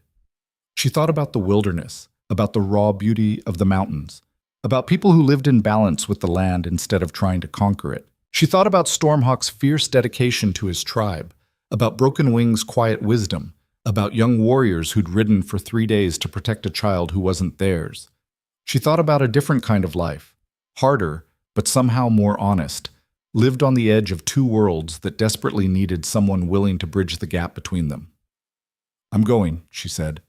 Tommy can stay with Uncle Silas if that's safer. But I need to see this through. I need to know if what we started at Crow Creek can become something more. Silas looked at her for a long moment, his weathered face showing a mix of frustration and reluctant understanding. You're as stubborn as your mother was, he said finally, and just as likely to get yourself killed being righteous. But you won't stop me? Would it matter if I tried? Silas sighed. No, you're a grown woman. You make your own choices. But Tommy stays here. I'll keep him safe until you come back. If you come back. I'm coming back, Lydia said, though she wasn't entirely sure she believed it. Tommy hugged her tight that night, whispering that he understood, that he'd be brave, that he'd tell everyone the true story while she was gone. He felt impossibly solid in her arms, this boy who'd survived so much, who was stronger than either of them had known. A week later, Lydia rode north with Pike and 3 of his most trusted men. They traveled light and fast, following routes only Pike knew, moving through territory that was technically neutral but felt watched by 1,000 unseen eyes. On the 4th day, they found Stormhawk's camp. It had moved since Lydia's time there, farther north, deeper into the mountains, positioned in a valley that offered protection and good hunting. She could see changes immediately. The tribe was smaller than it should have been, the losses from sickness visible in empty lodges and too few children playing.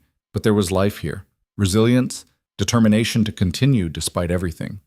Stormhawk emerged from his lodge as they approached, and Lydia felt her breath catch. He looked older somehow, the weight of leadership pressing more heavily on shoulders that had already carried too much. But his eyes were clear, and when he saw her, something like surprise crossed his face. Lydia Hale, he said. You returned to us. I did not expect this. I came to thank you, Lydia said, dismounting, for saving Tommy's life, for keeping your promises, for showing mercy when you had every reason for vengeance. Your brother lives? He lives. He's healing well. He wanted to come himself, but Lydia gestured at the wilderness around them. His uncle thought it best he stay in the settlement for now. The uncle is wise. This land is dangerous for white children. Stormhawk paused. But you came anyway. Why? Because I told you I'd tell your story, and I have. But I realized that telling stories isn't enough. People need to see that different worlds can coexist, that enemies can become something else if they choose to. Lydia took a breath. So I'm asking, would you let me stay?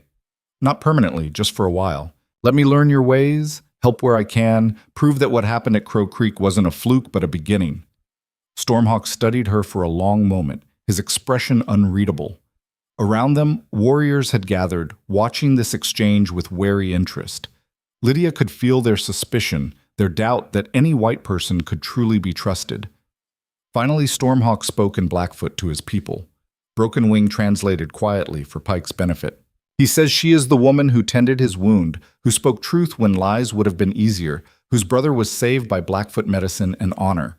He asks if the tribe will welcome her as a guest. There was muttering, debate, clear disagreement, but eventually one of the elders spoke, and Stormhawk nodded. "You may stay," he said to Lydia. "You will live with the women, learn our ways, share our food and shelter. You will be treated as family, with all the respect and all the expectations that brings. But know this, if you betray our trust, if you bring danger to our people, you will leave. We have lost too much to risk more." "I understand," Lydia said, "and I won't betray you. I promise." Pike left the next morning with his men, taking messages back to the settlements, promising to return in 2 months to check on Lydia. Uncle Silas had given him a letter for Tommy, full of worry and reluctant support. As Pike rode away, Lydia felt the last connection to her old life disappearing into the trees. Then she turned and walked into the Blackfoot camp, and her new life began. The first weeks were brutally hard. Lydia had to learn a new language, new customs, new ways of doing everything from cooking to tanning hides to understanding the complex social dynamics of the tribe. The women were kind but demanding, expecting her to pull her weight, to learn quickly, to prove she was serious about being there. She made mistakes constantly, used the wrong words, performed ceremonies incorrectly, violated taboos she didn't know existed. But she kept trying, kept learning, kept showing up with determination that gradually won respect, if not yet full acceptance. Stormhawk kept his distance at first, clearly uncertain about having a white woman in his camp. But gradually, as Lydia proved herself useful and genuine in her desire to understand, he began to seek her out. They'd sit by the fire in the evenings, and he'd teach her words in Blackfoot while she taught him more English. They talked about their lost parents, about the burden of responsibility, about the future neither of them could quite envision. "Why did you really come back?" Stormhawk asked one night, months into her stay. Lydia considered the question carefully. Because the wagon train life, the settled life, it felt like wearing clothes that didn't fit. Too tight in some places, too loose in others. Here, even though I'm a stranger, even though everything is hard, it feels right somehow, like I'm supposed to be here. You may be the only white person who feels that way. Maybe. But maybe if one person can cross the divide, others can too. Maybe that's how change starts. One person at a time choosing to see the humanity in people they're supposed to hate. And when the settlers keep coming, keep taking land, keep destroying everything we have, Stormhawk's voice was quiet but intense. What then? Does your presence here change that? I don't know, Lydia admitted. Maybe not, but maybe it plants a seed. Maybe the children growing up here and in the settlements will hear stories about the white woman who lived with the Blackfoot, about the chief who saved a white boy's life, and maybe those stories will make them pause before pulling a trigger. Maybe that's all we can do, plant seeds and hope they grow. The seasons changed. Spring came to the mountains, bringing with it new life and new challenges. Lydia had been with the tribe for 4 months when Pike returned with news from the settlements. Tommy was thriving, learning to read and write, helping Uncle Silas with trading business. The settlers who'd heard Lydia's stories were slowly changing their views, becoming more willing to trade fairly with native peoples, less quick to assume hostility. It was small progress, but it was progress. Pike also brought a letter from Tommy, carefully written in a child's hand. Dear Lydia, I miss you. Uncle Silas says you're doing important work. I told everyone at school about the chief who saved me. Some of them didn't believe it, but I made them listen. Come home when you can. But I understand if home is somewhere else now. Love, Tommy. Lydia read the letter a dozen times, tears streaming down her face. Her brother understood. Somehow, at 8 years old, he understood what she was trying to do. That evening, she walked to where Stormhawk sat alone on a ridge overlooking the valley. The view was spectacular. Endless mountains touched by sunset, forests stretching to the horizon, a world that felt both ancient and impossibly fragile. Pike says I can go back with him tomorrow, Lydia said. Return to the settlements, to Tommy, to my old life. Will you? Stormhawk didn't look at her, his eyes fixed on the distant peaks. I don't know. Part of me wants to. Tommy needs me. Uncle Silas needs me. The settlements need someone who can speak for your people, who can tell the truth about what's happening here. And the other part? Lydia was quiet for a long moment. The other part feels like I've finally found where I belong. The other part knows that the work we're doing here, building bridges, proving that different peoples can coexist, that matters more than anything else I could do. Stormhawk turned to look at her then, and in his eyes she saw something that had been growing between them for months, something neither had quite acknowledged. It was more than friendship, deeper than simple respect. It was recognition, two people who'd been forged by loss and hardship into something stronger than either would have been alone. If you stay, Stormhawk said carefully, it will not be easy. My people are still learning to trust you. The settlers will call you a traitor. You will be caught between two worlds, belonging fully to neither. I've been caught between two worlds since my parents died, Lydia replied. At least here I'm choosing which worlds to straddle. At least here I'm building something instead of just surviving. Then stay. The words were simple, but the emotion beneath them was anything but. Stay and help us build something new. A place where Blackfoot and White can trade fairly, speak honestly, see each other as human. It may not work. The forces against us are strong. But if we do not try, then nothing ever changes, Lydia finished. And I'm tired of accepting that things can't change. She made her decision that night, sitting under stars that looked close enough to touch. In the morning, she told Pike she was staying. Thought you might, Pike said with a knowing smile. You've got that look your mother used to get when she'd decided on something, and wild horses couldn't change her mind. You knew my mother? Met her once, years ago, before she married your father. She was teaching at a mission school, helping native children learn English. Had the same fire in her eyes you've got now, the same belief that people are basically good if given half a chance. Pike's expression grew somber. The frontier killed that fire in her eventually. Don't let it kill yours. I won't, Lydia promised. Pike rode away with his men, leaving Lydia standing at the edge of the Blackfoot camp, watching the only connection to her old world disappear into the wilderness. It should have felt like an ending. Instead, it felt like the first breath of something beginning. The months that followed brought both challenges and unexpected joys. Lydia became fluent in Blackfoot, learning not just words but the concepts behind them, the different way of seeing the world that the language encoded. She learned to read the land the way the tribe did, to see stories and tracks and weather patterns, to understand the delicate balance that kept everything alive. She also became a bridge. When traders came to the territory, Lydia helped negotiate fair deals, translating not just languages but cultural expectations. When young warriors wanted to understand the white world, Lydia taught them about settlements and laws and the forces driving westward expansion. When white settlers stumbled into Blackfoot territory, Lydia helped mediate, preventing conflicts before they could escalate into violence. It was exhausting work, often thankless, always precarious. But it mattered. And through it all, she and Stormhawk grew closer. They were careful at first, both aware of how their relationship would be viewed by both their peoples. But gradually, carefully, what had started as mutual respect deepened into something more profound. They were two people who'd chosen to stand in the space between worlds, who'd decided that bridge building mattered more than belonging, who'd found in each other a partner who understood the cost of that choice. A year after Lydia first arrived at Crow Creek as a captive, she and Stormhawk stood before both their peoples and made a different kind of promise. It was a ceremony that blended Blackfoot traditions with adaptations for a union no one had quite anticipated, a chief and a white woman, choosing each other despite every reason not to. Some in the tribe disapproved. Some in the settlements called her a traitor. But others saw something different, a symbol that the frontier didn't have to be defined by violence and separation, that different peoples could not just coexist but actually build lives together. Tommy came north for the ceremony, now 9 years old and growing fast, escorted by Pike and Uncle Silas. Watching her brother embrace Stormhawk with genuine affection, seeing her uncle shake the chief's hand with grudging respect, Lydia felt something settle in her chest that had been unsettled for years. You happy? Tommy asked her the night before the ceremony. Yes, Lydia said, surprised by how completely she meant it. I think I finally am. Good.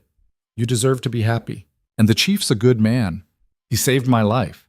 That means he's family now, whether he likes it or not. The ceremony itself was beautiful in ways Lydia couldn't quite put into words. She wore traditional Blackfoot clothing the women had spent months creating, decorated with quillwork and beading that told the story of her journey from captive to family. Stormhawk wore his chief's regalia, every item carrying the weight of his position and responsibilities. But when they stood before the tribe and the small gathering of settlers who'd made the journey north, when they spoke promises about building a future together despite all the forces arrayed against them, it wasn't about politics or symbolism. It was about two people who'd found each other in the wilderness and decided they were stronger together than apart. The years that followed were not easy. The pressure from westward expansion continued, bringing waves of settlers who saw native peoples as obstacles to be removed. Treaties were made and broken, conflicts erupted and had to be carefully diffused. The Blackfoot territory shrank as more land was claimed, more resources exploited, more of the old ways disappeared. But in the midst of that long tragedy, there were also victories. The trading post at Crow Creek reopened under fair management, becoming a place where Blackfoot and settlers could exchange goods and ideas peacefully. Other tribes heard the story of Stormhawk and Lydia and began their own experiments in bridge building.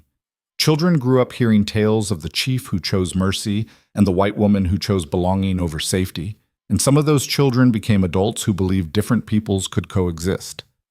It didn't stop the westward expansion. It didn't prevent all the violence and loss that came with it, but it planted seeds, small moments of understanding, brief glimpses of what could be possible if people chose compassion over fear. Lydia and Stormhawk had 3 children over the years, 2 daughters and a son who grew up speaking both Blackfoot and English, who learned to navigate both worlds with the skill their parents had fought so hard to develop. Tommy visited regularly, eventually settling in a border town where he ran a trading business built on the principles of fair dealing his sister had modeled. Uncle Silas, against all odds, became an advocate for native rights and territorial councils, his gruff credibility lending weight to causes others dismissed. And Pike, old Ronan Pike, continued to travel between worlds, carrying stories and building connections until the day he died in his sleep at age 73, surrounded by friends from both peoples. Stormhawk led his tribe for 35 years, fighting legal battles instead of armed ones when possible, preserving what could be preserved, adapting what had to be adapted. He became known throughout the frontier as a chief who'd chosen peace without sacrificing dignity, who'd built bridges while maintaining identity. When he died, leaders from a dozen tribes and settlements attended his funeral, proof that what he and Lydia had started had spread farther than either had dared hope. Lydia outlived him by 7 years. She spent that time writing, documenting the history of their people's interactions from both perspectives, creating a record that told the truth about conquest and resistance, about loss and survival, about the complicated reality that existed beneath the simple narratives of heroes and villains. Her final written words, found on her desk after she passed quietly in her sleep, were these: "The frontier was never empty. It was full of people with their own stories, their own dreams, their own right to exist. What we did here, Stormhawk and I and everyone who believed in what we were building, was simply insist on seeing that truth and refusing to let it be erased. We did not save the world, but we saved some small piece of it, and we proved that enemies could become family if they chose courage over fear. That has to matter. That has to be enough." And in the years that followed, as the frontier closed and the old ways faded and the world transformed into something unrecognizable from the wilderness where a young chief once rode desperate and dying into enemy territory, people still told the story. The story of Stormhawk and Lydia, of Tommy and Pike, of Broken Wing and Uncle Silas, and all the others who'd chosen to bridge instead of burn. Some versions of the story got the details wrong. Some made it more romantic than it had been. Some simplified the complexity into easy lessons that missed the point entirely. But the core of it remained true, that once, on the brutal northern frontier, people from different worlds had chosen to see each other's humanity. They'd chosen mercy over revenge, understanding over hate, building over destroying. And in doing so, they'd proven that change was possible, that the future didn't have to repeat the past, that the frontier's legacy could be more than just violence and loss. It was a small thing in the grand scope of history, but for the people whose lives were touched by it, for the children who grew up believing that different didn't have to mean enemy, For the communities that learned to coexist instead of destroy each other, it was everything. And generations later, when people spoke of the frontier and its legends, they remembered the fearless chief who rode like the wind into enemy land seeking medicine for his dying people. And they remember the white woman who looked past fear and hate to see a human being worth knowing, worth helping, worth loving. They remembered that even in the darkest wilderness, even when everything seemed designed to pull people apart, some chose to come together. And that choice, repeated across time and distance by people who believed in something better, made all the difference in the world.